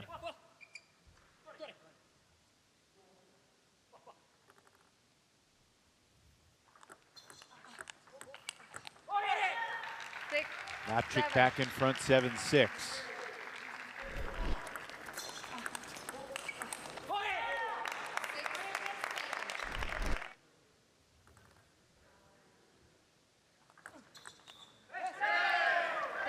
You can see Lapchick running over to the forehand to try to get a backhand into play. Vila very wise to keep that ball wide to the forehand on the serve.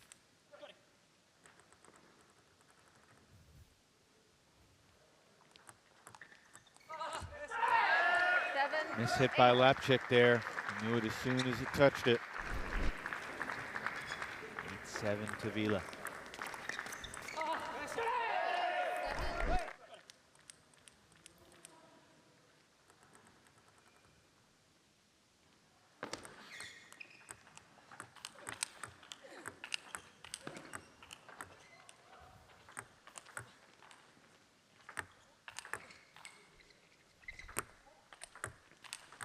My goodness! Vila down on the ground by the side barrier, still wins the point. Unbelievable. How he is able, when lobbing, to step around and play a forehand. Fans beginning to move to the side as he's coming back to the court. And just slides out into the barrier. We'll go back to that point and show it again. It's in its entirety after this match. As Vila suddenly has a bunch of game points to complete the sweep. That, I mean, that's high up on the top 10 for this Texas weekend, and it's over. I mean, Vila was just too good on those long rallies.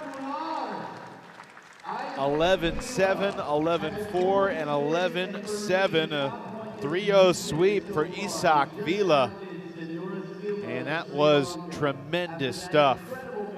I mean, just constant pressure by the Dominican, not letting up regardless of the score.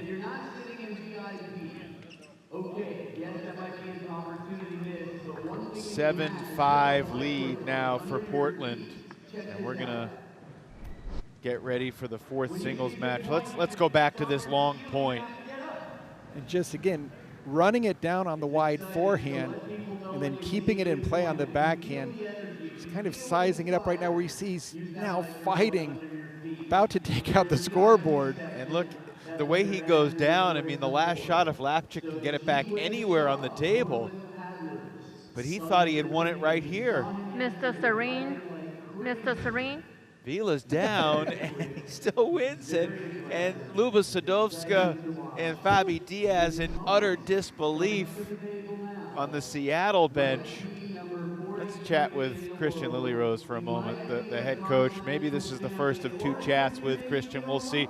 Christian, we're talking about that point at 8-7. We can't hear you right now. Hello, hello. Yeah, now we got you. Hello, okay. Did we win the team match? You haven't won it yet. Oh, I got it. I won it while I was here. What's going through your mind on that point at 8-7 when he's just fighting for his life? Well, I don't know. That was like a crazy point. I mean, he played. That was probably, if you don't put that in top 10, I'm going to be disappointed. Come on, guys. Oh, that was an unbelievable point. It's not our call, but it's the #1 play of the weekend right now. Your thoughts on Isak's overall performance to get 3 points for your team? Well, I have to say that he had to play a little bit different than he was used to. The thing is that when you saw those was a lot of very strong points, that Lacic was able to play very well on. But the thing is that he had to play kind of a weird game, like playing slow to backhand, which I had a problem with. So he performed very well. I put that time out in the third. I mean, he was up 5-2 and lost 4 in a row. So that was a key point, and he was able to refocus and change his strategy a little bit. So he played very well, and he was a little bit down on himself yesterday because he was ahead and lost, but today he did a fantastic performance. All right, Christian, we got to get ready for this next singles match. Thanks for jumping on, and perhaps we'll chat with you again a little bit. All right, next time we do it in Spanish, okay, right? No problemo. Been excited for this match all day long, Sean. Jiwei Shah and Adi Serene. They've had two very different weekends, both in Santa Cruz and again here. In Santa Cruz, Jiwei struggled, Adi excelled. Jiwei's kept it loose this weekend. This was earlier today. It's better with the Jurassic Park theme underneath. But Adi Serene, who had a strong MLTT debut, has struggled this weekend. And look, he's faced some tough opponents. He got swept 3 straight by Tao Wenjong, and then against David Macbeth. Some close games in there, a couple 11-9s and 11-8 and 11-7. But it has been a frustrating weekend for Serene, and apparently there's a mop necessary. That last match between Vila and Lapchik he left a little skin was on the so ground as well. sweaty, and the players were throwing their bodies around. This is an MLTT first. It's good to know we have the mop ready. Obviously, footing is important. So, the psychology of these two players. I mean, Jiwei struggled in Santa Cruz, but he had a really phenomenal performance yesterday in the match against Tao Wenjong. He also took 2 out of 3 from Daryl Sal. So what do you make of this sequence that we're about to see? You know, I think if Adi is able to establish that he can attack at least 2 balls during the rally and stay away from Jiwei's backhand, he'll have a significant upper hand. But Jiwei has been playing so well in the serve return, really nullifying the server advantage with that quick drop shot. With Jiwei, he was playing his forehand a lot in Santa Cruz, and I think after yesterday he realized that, you know what, my backhand's as good as any of these opponents that I might face. Now he's doing a little bit of paperwork himself, but he's having fun. When you're winning, life is much easier. You could see with the dinosaur costume, he was having a good time. But the pressure is on Adi for sure. He's feeling it. Nikhil Kumar played big against Jonathan McDonald to get the 2-1.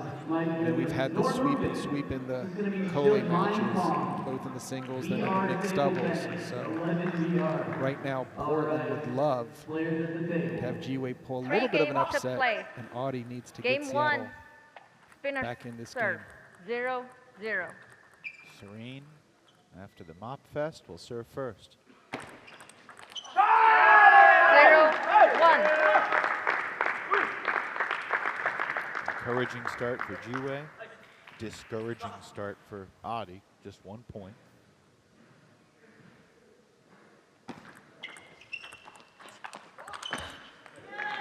More like it for Serene. And he's already running, getting those steps in. I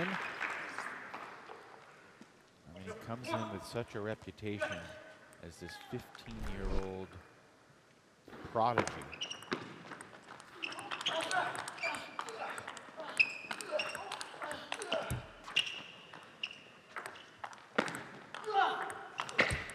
Way to fight back in the point. I just feel that when they're on the backcourt to backcourt, Serene's footwork, also his ability to come out with big shots, a little more power. Jiwei plays with more spin. And that's a nice combination by Jiwei Shah. Start with the backhand and transfer to the forehand.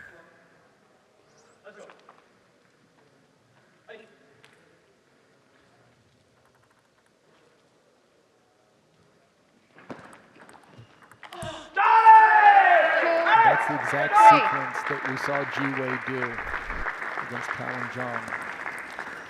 Drop the serve, really short, force the error.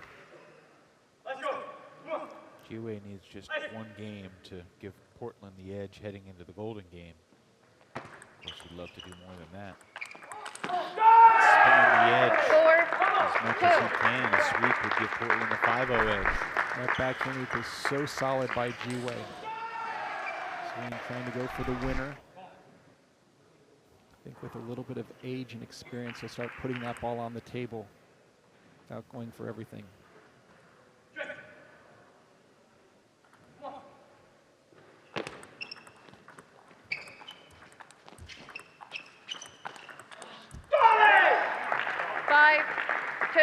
You said something earlier today off air that I hope I'm not going on the line repeating, but you said that Adi practices a gazillion hours every week. Ji-Wei coaches a gazillion hours every week, and that's a dynamic as well about how these players are able to prepare for this competition. It's a different ball that you're dealing with. One is you're trying to help a student work on a stroke or a skill, where Adi's always playing a ball trying to win the point.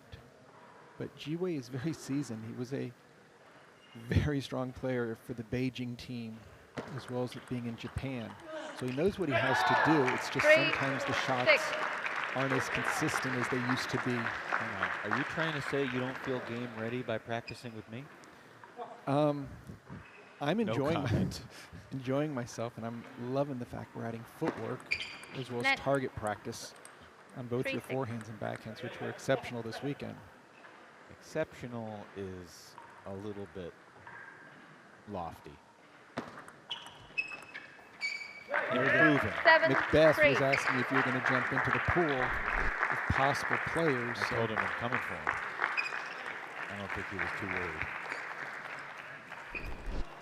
But Ji-Wei has really played the big points well, especially on the serve return.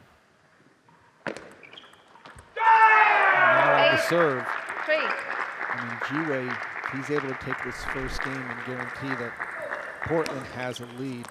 Coach Wilrose definitely be buying lunch for him back home.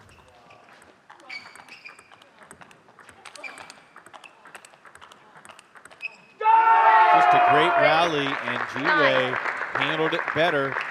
And he has controlled the pace and tempo here in game one. Just a nice mixing of the spin and pace by Ji-Wei Shaw. First controlling it, then adding a little more topspin and depth on the ball.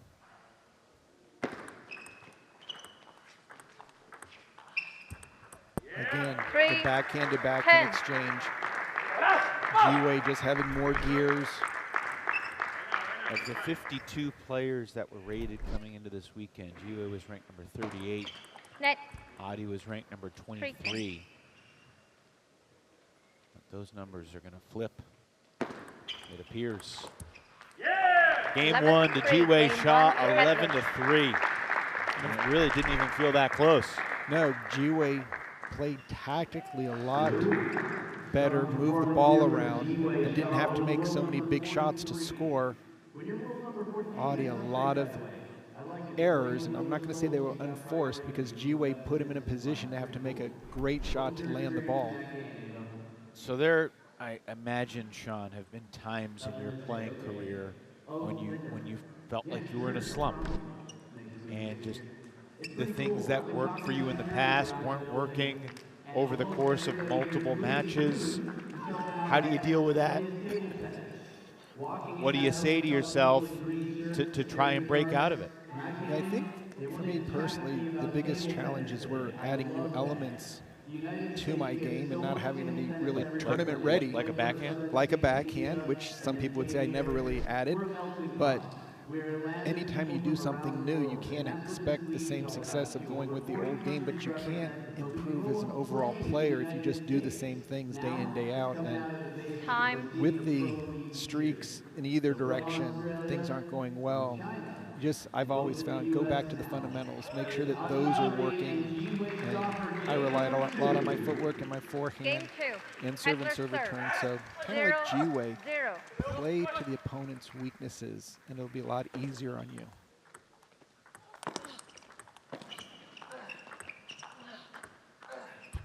Now that forehand didn't make much sense there by G-Way. He likes to fade the forehand, and with Audie going to the middle in the forehand, there's not much to fade. And there's the power of Serene. 2-0. Very different flavor to the start of game 2. That's off of G-Way's serve as well.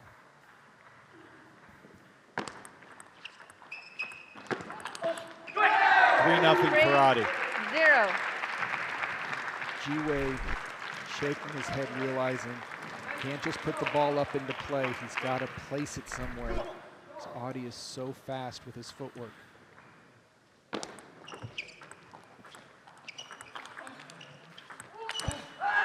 It's a different guy here in game 2. 4. That's what happens after you lose a game. I mean, it's 11-3, and he's already outscored the number of points here in game 2. Body language.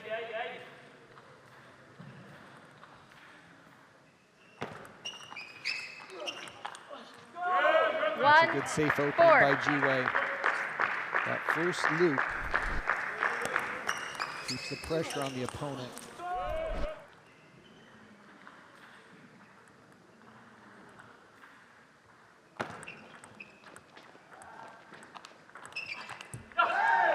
Right now, G-Way's really having his hands full, rushing on this last backhand loop. It's a little strange to think of it this way, but Seattle's golden game chances could very much come down to, can Audie Serene make it 8-7 instead of 10-5 going into it? And that 4-point swing could be the difference. Such a good point. And now you have Audie firing on all cylinders. Running the table.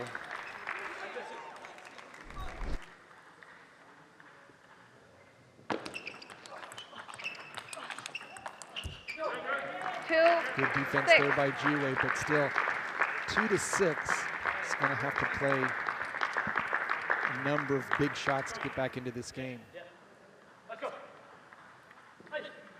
Just imagine if you could hit a behind the back winner and get 3 points here. That would make life impossible for coaches, because kids, just like they want to be like Steph, they want to hit the behind the back winner. They'd be serving from the wide forehand. I'll shut up now. And you can see G-Way pulling a little bit of teammate Vila, fighting to get around that backhand side of the table with his forehand. Oh, great response there from Serene. This whole second game has been a phenomenal response. Those are the big shots that Serene lands regularly.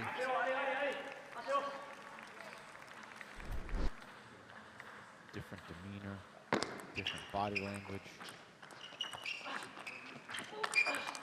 It's a whole different level. Yeah, it's almost as if G-Way woke him up by beating him so badly in game 1. We see a little bit more Nikhil Kumar out there. Just the self-encouragement, the running between the shots, between the points, and the very aggressive play. G-Way has the serve. If he can hold his serve, he can turn this into a game that Audie needs to. Audie lost the first game of his weekend 11-2 to Taowen Zhang. The next 2 games were 11-7 and 11-9, but he couldn't get over the hump. He did make progress. Yesterday, closer games against David Macbeth, but he lost 9-6 and 8. So he's 0-7 right now on the weekend, but he's in control here. Oh, that's a great third ball attack by G-Way. Fading the ball right into the body, right across the center line.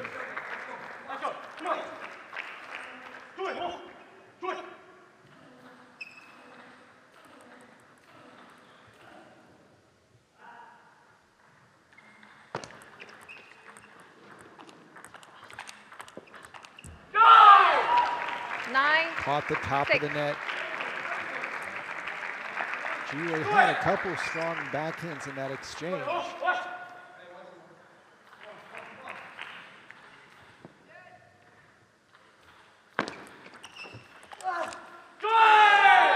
10-6 lead now for Serene. You can sense the changing of the tide for him and the spinners. 7-10. Serene's playing Jiwei shot into the backhand side. Jiwei has the side to take advantage. That's game. 11-7. Game. Audie Serene's on the board here in Texas.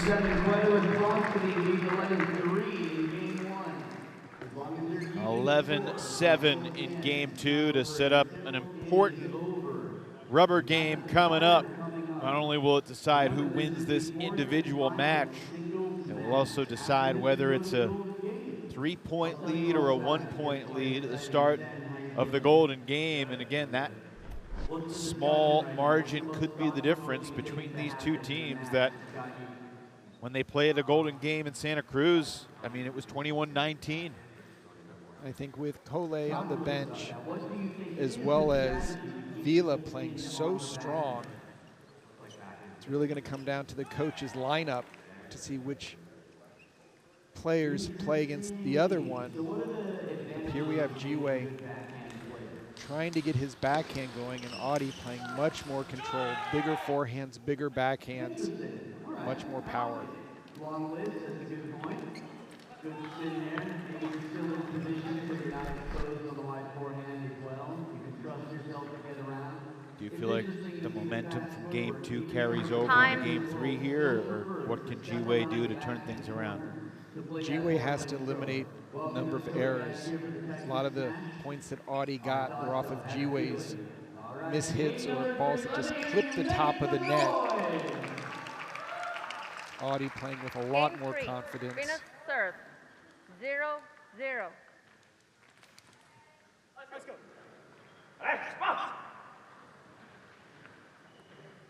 Game 3.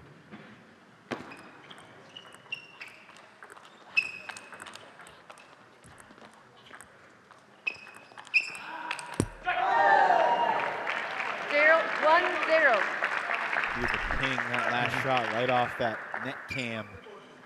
Where we also collect the great audio. Clink.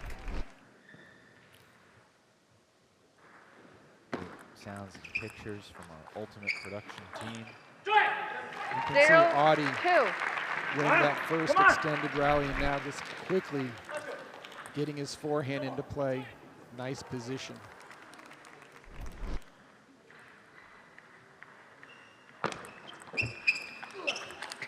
One thing that I learned, 1-2. those net cams, there's one on each side. At some point, the ball could theoretically ricochet off one of those net cams and onto the other side of the table, and the ball would still be in play. Right, they're part of the net assembly. And so just like if it, Jiwei with another net ball, and Audie with the point 3-1. victory, yes. If you hit the net post, Yep. it still counts. A lot of times you'll see the players, especially with the amount of side spin on the ball, they'll just go around the net. They won't even worry about going over it, and that's legal as well as going underneath it counts. 4-1. The net extends basically 6 inches off each side of the table. That's also about 6 inches high. Technically 1-5. 15 Change and a side. quarter centimeters high. If you ever need to measure a net, you can use a dollar bill. Same 6 inches, so. Should never be playing with a net too high or too 1-5. low if you've got any cash on you. I've never thought about it like that, but I love it. Don't usually carry cash these days. There's a reason to now. 2-5. Not to buy a cheeseburger, but to make sure your net is regulation. Because you wouldn't carry a tape measure or a ruler with you. A nice Five, serve and followed by three. Jiwei shot. He needs to get on the board right now after the end change here in game 3. Spinners, time. Seattle taking a timeout, trying to make sure that Adi can get this job done. When these two teams played in September, Sean, the Spinners had a 10-5 lead at the end of regulation, leading into the Golden Game, and Portland made history, becoming the first team in MLTT history to come back from a 5-0 deficit at the start of that Golden Game. Just showing that no lead is safe. And I think that's the beauty of the Golden Game. Of course, you want to reward the team that dominates the singles and doubles play. We saw Rachel Sung in that event lose 3-0 in singles, but she had some key points in the Golden Game, and Tyrese Knight was He was phenomenal. just amazing. So much fun to watch. And of course, we're sending well wishes for his performance Time. down at the Pan Am Games. We're looking forward to getting him back for the next event in East Oakland. 5-3. It's the weekend before Thanksgiving. These West Division teams will reconvene in East Bay. 6-3. Jiwei pop-up of the serve. Audi finishing the point without any difficulty.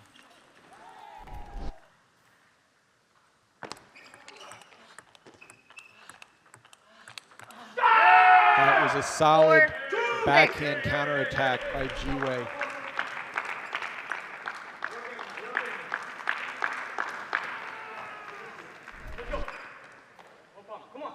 These next couple points are going to say a lot about how this third game goes.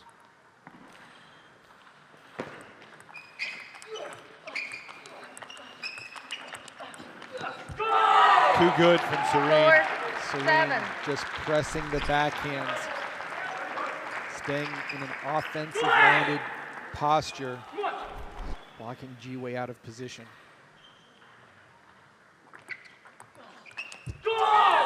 8-4. Well, both those points on Jiwei's serve go to Serene, and he now can taste the 2-1 win. Been a tough couple of days for young Adi, but he has responded after getting shellacked 11-3 in the opener here. 8-5. Jiwei says, not yet, folks, not yet. Not going to go quietly.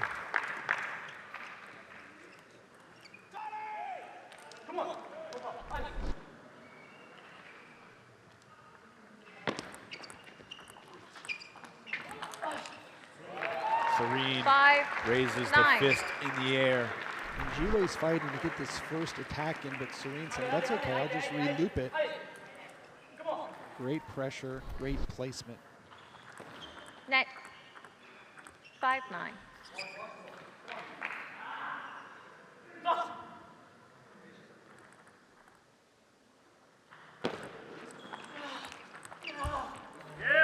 Six, 9.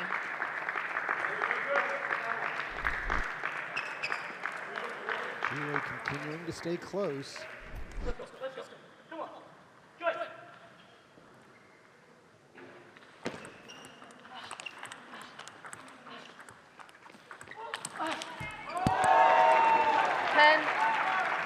Frustration from Jiwei Shah after he thought he had this point. Again, And that Serene inside-out escapes. forehand just sent him over again into the scoreboard area, but game point, match point. 11, Serene 6. takes Game games match 2 to and Spinners. 3 Win by impressively. 2 games. And we have a really tight match as we head toward the Golden Game between Portland and Seattle. I can't wait to see how the coaches make this lineup for the Golden Game. Only a 1-point difference. Yeah, it'd be fun to chat with Adi Serene right here, but instead we are going to send it down to the Commissioner of Major League Table Tennis, Flint Lane, as he will convene with the coaches, Seattle's Luba Sadowska and Portland's Christian Lilyrose. And we will see how the matchups are created for this pivotal golden game.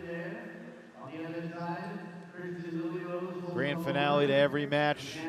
Players will play every 4 points with a 1 point lead at the start. We will see the first 2 players play 3 points apiece. Christian certainly takes his time getting over for the meeting. I think he's chatting with all his players. Yeah, chatting with all the players to figure out if there's any matchups that they would like. All right, let's send it down to Flint Lane. Okay, Portland is ahead 8-7. You'll be starting with a 1 point lead. Seattle will have the first pick. Adi Serene will be your leadoff. Coach? Collet is your 1. Who's your number 2? Jiwei Shah is your number 2. Coach? Nikhil Kumar, your number 2. Your 3. Andrei Lapchek is your 3. Coach? Kayla Goodwin is your 3. Your 4.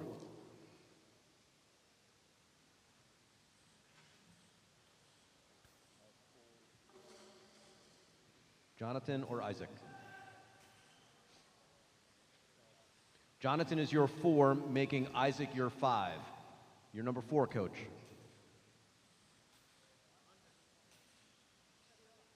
Fabiola is your 4, making Olajide your 5? Yes, Olajide your 5. Okay, good luck, coaches. Get your popcorn ready, everybody. These are all fascinating matchups. A lot of surprises. Sean, your facial expression said a lot as the matchups were announced. I think you were really excited to see Adi versus Collet. We saw that in your facial expression. Jiwei and Kumar, and then Lapchik versus Goodwin was a shocker. Yeah, and that, I think they were thinking that throwing that up there would give... That who was thinking? Christian, was that he would get either Jonathan or Isak against Fabiola to do the reversal if you're going to get potentially swept, to have some sweepers on your side as well. But you could get swept in the 3 spot and not get those players back to the table. Right, that's the thing, is if you're not out on the court and you're only playing 2 potential sets of 4. Mr. All right, Serene, let's see if this you pays ready? off. Well, I Mr. love Serene. this Collet-Serene match. They're going to start by playing just 3 points. Adi will serve first, and then Collet will serve twice. Here we go. Final golden game of the weekend for Portland and Seattle. How will they finish their Octobers? Winner serve. Let's 0-1. find out. Serene serves. 1-1. The energy that you feel after that first golden game winner is immense from the entire arena. Collet gets Portland back in front 2-1. Collet beginning to dance a little bit between the points.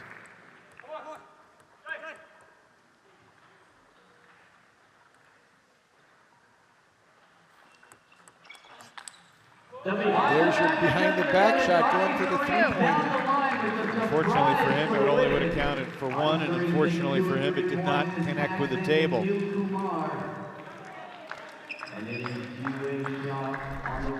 Strange time to pull that out.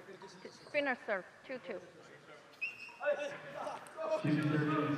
Kumar versus Shah. These 2 guys played a singles match in September. And Jiwei going on the offensive directly, instant pressure. In that singles match, Kumar won the first game 11-10, Shah won the second game 11-9, and then Kumar absolutely obliterated Jiwei 11-2 in the third game. Oh, Kumar missed it into the net. Jiwei from the backcourt, not giving up.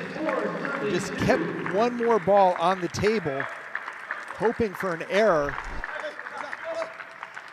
Jiwei takes both points on Kumar's serve. And he takes the first point on his serve with his game face on, sneering after the winner.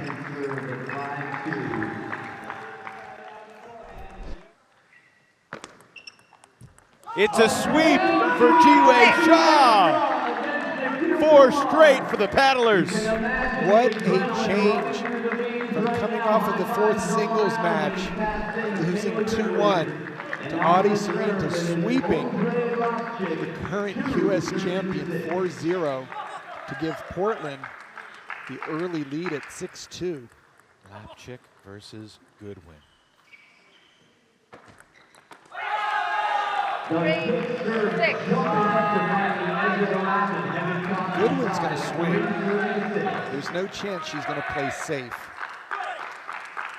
Question is, will Lapchick just load up the spin? 6-4. Goodwin cannot get either serve back on the table. Lapchick cuts the 4-point gap in half. What will Kayla do on her serve? My goodness, what a shot. 3rd ball attack. That's the one thing I've noticed. When Goodwin plays, she knows what she wants to do. Directly off the serve, no hesitation.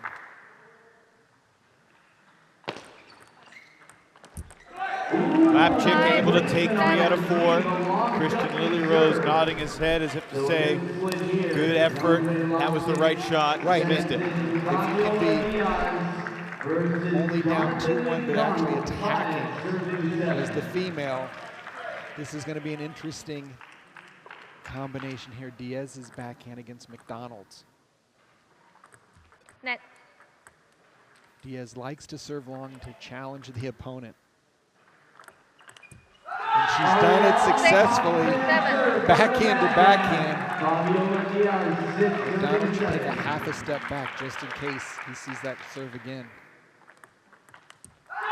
Wow. 7-7. Fabi Diaz has won the first 2 points to tie this match up 7-all. And then McDonald does the exact same serve, a little more into the center, but a deep serve into the body. No player has returned the opponent's serve yet this series of 4. We finally get a rally and Diaz takes it. She wins 3 out of 4 from McDonald. Diaz has been playing big in this match. Sweeping in the mixed doubles. This just goes to show you, Sean, I mean, your looks of shock for Kumar to lose all 4 to Jiwei, and then for Seattle to win 3 out of 4 each of the next 2 sequences. Lapchick over Goodwin and then Diaz over McDonald's. Vila's had the hot hand. And Matayo respond. Yes, he can. What a put-away loop by Omatayo. That's a rocket. More of a laser than a loop.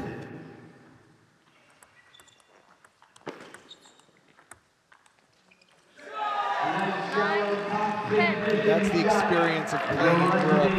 Omatayo just took his time, put the ball on the table, positioned himself for a forehand rip. Vila unable to keep it going. Great body shot by Vila. So Vila and Omatayo split their 4 points. It's 10-10. Back to the top of the order. Cole versus Adi Serene. 2 of the highest ranked players in the entire league. Who's going to set the tone first here? It'll be Adi Serene with the serve. You can see Cole going for the offense. Not comfortable with just a safe return, but trying to put pressure on the young gun. 11-11. 11 all. Couple serves. Portland's Going for the Colette. backhand serve.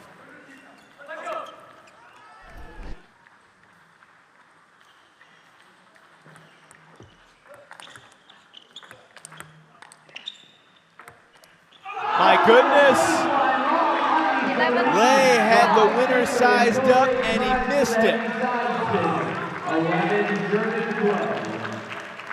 Foul tip.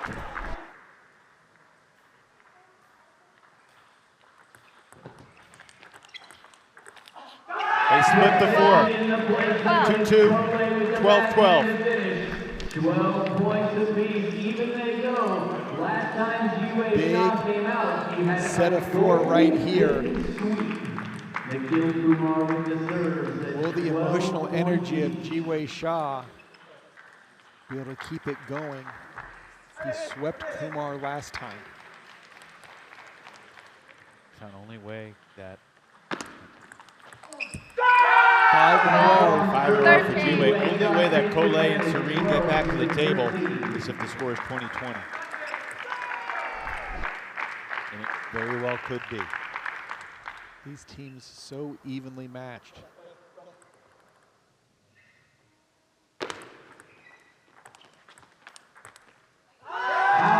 Six points in a row. What is Ji-Wei doing right now? He's just playing super safe and loading it up. Kumar's leaving the table, not willing to counterattack, just trying to keep the ball in front of him. But the heavy spin makes it so difficult. Great return from Kumar when his team desperately needed it. So the server in this set of four seems to be a little bit at the disadvantage. Ji-Wei taking 2 on Kumar's serve, Kumar taking the first ball on Ji-Wei's. 3 out of 4 and 7 of 8 for Ji-Wei Shaw against Nikhil Kumar. Again, Ji-Wei just staying with the offense, getting that first loop in. Very difficult for Kumar to re-loop it. Ji-Wei able to send Goodwin to the table with a 2-point lead. Last time, Goodwin scored 1 point compared to Lapchik's 3.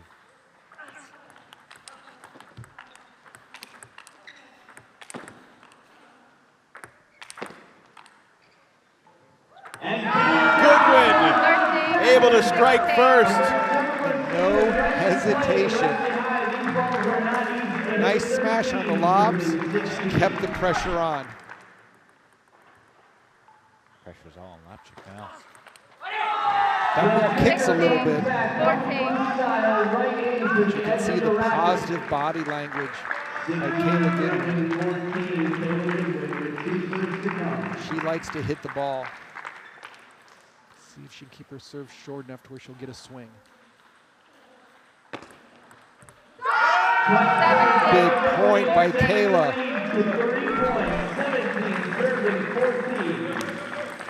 A lot of pressure on Fabi Diaz coming to the table against McDonald with a deficit. With McDonald in range. That missed the table. Again, smart play by Goodwin. They split their 4. It's a 2-point lead for Portland. Those were 2 huge points. Fabi played well against McDonald last time, but the pressure.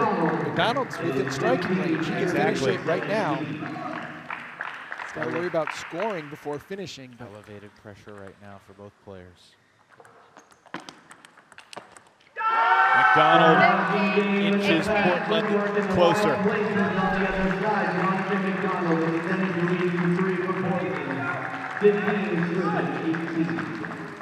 mentioned earlier both these players like their backhands. That forehand rally, McDonald able to take it. Another excellent serve. Deep serve, perfectly placed. Elbow backhand side. That point guarantees that Vila and Omataya will get back to the table. And Diaz responds with a backhand winner return. 1-point game. McDonald cannot believe that backhand hit. McDonald able to get Portland within 2 points of the victory. Vila and Omatayo coming up. Fireworks guaranteed in this set of 4. Omatayo looking to bring the forehand. Olajide needs to win 3 of these 4, otherwise it's over. That's not the way he wanted to start. 20-17, Portland has match point. Off the edge, did not hit. Omatayo staves 1 elimination point away. Serve for Vila and timeout taken. Vila nodding his head when he heard the timeout call as if to say, yeah, I'm okay with that. I think Christian Lillaros definitely wants Omatayo to think about the fact he missed his first serve. See if there's any way that teammates Kumar or Serene can change his mindset. Christian speaking one of his 8 languages. With an opponent of this strength on the other side, you might as well have served it into the net because they're not going to be. You go back to the Serene win. You know, it could have been 10-5 heading into the Golden Game. It could have been 9-6 instead 8-7. It'd be over by now if it was 9-6 or 10-5. Seattle's still alive. It would be absolutely fascinating to see this come down to 1 point between Serene and Lei after the weekend that both those players have had. But Omatayo with a burden on his shoulders right now. Fights off another great serve point. Return. It'll be interesting. Will Vila go for something aggressive on the serve? Omatayo showing the upper hand in the short game. Omatayo has delivered for the 2nd time in MLTT history the ultimate golden point. At 20-all, Adi Serene versus Kolei. 1 more point. Serene will have the serve.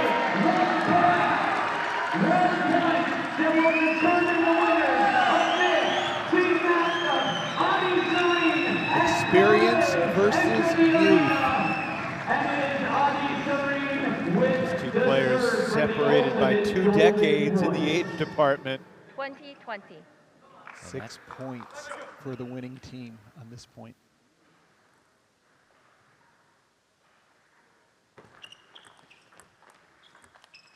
Adi Serene wins it for Seattle.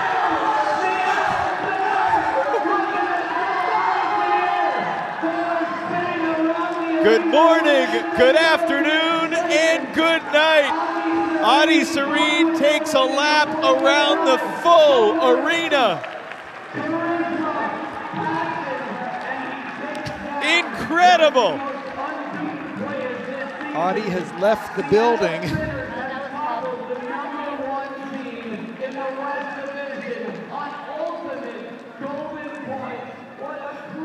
Seattle was down 20-17, and they come from behind to take it 21-20.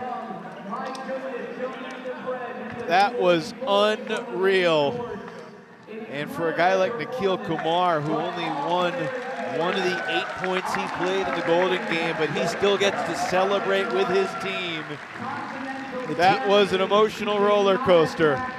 And Adi Serene, after the weekend he has had with his struggles and tribulations, to end it that way has to be an incredible emotional boost. Let's chat with the head coach. Luba Sadowska joins us. Luba, that was ridiculous. What's going through your mind down 20-17? I'm literally checking my heartbeat on my Apple Watch. It's almost 90 beats per minute, but I don't know why, but I just had a feeling we're gonna go into 2020, and I had a feeling, I'm not joking, I just knew we're gonna win. I don't know why. How big was the performance of Fabi Diaz the deep serves that were aces against Jonathan McDonald. Yes, yes. Fabi feels confident. She's more relaxed, and she knows everyone is trying to tell her what to do. It's overwhelming, but she knows exactly what to do. So what else can I say? I mean, Luba, in determining the order for the Golden Game, Christian throws a little bit of a curveball by putting Kayla in against Lapchik. Yes, that threw me out, yeah. What goes through your mind when you realize that the matchups aren't going to be perhaps what you expected? Yeah, I know. He threw me a little bit, but then Andre, I knew he has a really good serve, so he had to bank on his serves, right? And then I had to match up Fabi, and I knew that Jonathan was better for her. It just worked out. Adi Serene had a tough Friday and a tough Saturday, and he got blasted in Game 1 against G-Way, yet he turned that match around and turned his whole weekend around by beating Kool-Aid on that last point. Yeah. What can you say about Adi's resilience? He's a professional player, so there's going to be ups and there's going to be downs, but he's in the world of the elite players, so we cannot expect him to win all the time, but he has it. He brings it back. He will lose one match, but then he will come back and he's going to win the next one, and he needs to stay positive, that's all. Eye contact, we did a lot of eye contacts. He needs that, the reassurance that we are with him, and that's it, so. You know, also, just again, jumping back to Diaz's performance, do you feel like you found a great doubles pair? With Omotaya and Diaz, they seem to work so well together, just really playing off of each other's strengths. Yes, I can confirm that. I told that to everyone. I think they have a really good energy. We tried pairing them up at the practicing time, but I just saw the energy between Fabi and Gide was the best. Last thing, Luba, you win that 21-20. It's the second ultimate golden point in MLTT history. Go away. I mean, it was a payback. It was a payback. What are the emotions like knowing that the entire weekend basically comes down to that one point? It's crazy. I don't know. I was already thinking if we win this point, I don't even know what I'm going to tell you. But it's an incredible feeling, and yeah, it's a payback. Like, they beat us in the first weekend, so I just somehow believe we're going to come back this time. Congratulations, Coach. Thank you. Let's bring in Adi Serene here and get a chat with the guy that won the ultimate golden point. So Ojo Onaolapo outduel Sasha Hanin on the East Coast, and now Adi makes a little history winning that first 2020 point in a West Division Golden Game. Adi, congratulations. I mean, so it's 20-17, and Olajide needs to win 3 in a row just to get you back to the table. Once he does, what's going through your mind? I just trusted my teammates all the way through. I mean, the first few matches, I didn't play so good. I didn't really help the team out, but I felt like this is the only way I can redeem myself by winning this Golden Game. So I'm extremely happy right now. Almost losing my voice a little bit. And off of your serve, Adi, were you thinking attack first? Were you going to wait and see what Kole did? What was going through your mind in your preparation, knowing that you had a couple extra seconds before that match at that point? I just knew I was going to serve to short forehand, and I feel like I can get my attack in because he likes to flip a lot. So I was like, if I bring him out wide, then I can attack, then I have a chance. And then you win it, and you immediately go down and decide, no, you want to run around the whole building? Yeah. I was saving up all my energy. Adi, you mentioned it was a tough weekend. You weren't contributing to the team. You lost that first game to G-Way 11-3. How did you turn it around and win that match and win the whole team match? I mean, all my teammates were supporting me. They were telling me to stay positive, keep thinking, keep going. So I was like, all right, I'll just keep trying different things and see what's happening. A good example of how even when you're struggling, MLTT format allows you to turn things around, and the Golden Game can change the tenor of the weekend. Yep. Congratulations, Adi. We Thank will you. See you in Oakland next month. Thank you so much. Wow. Phenomenal. Just so much drama back and forth, and it all comes down to 1 point. Adi Serene over Kole to take the Golden Game 21-20. Great Seattle performance showing that the youth is on the move. Congratulations to Coach Luba. Seattle wins the Battle of the Northwest. And the race for the West Division gets just a little bit closer as Seattle inches towards Portland. with their 13-8 win. That's 2 days in a row that the Spinners take the Golden game after they were down heading into it. They trailed 3-0 yesterday. They trailed 1-0 today. And man, what a battle that was. Serene winning the final 2 games in singles and then winning it on the ultimate golden point. For Sean O'Neill, I'm Evan Lepler saying so long for now. Texas and the Bay Area will finish our Lone Star State weekend in just a little bit.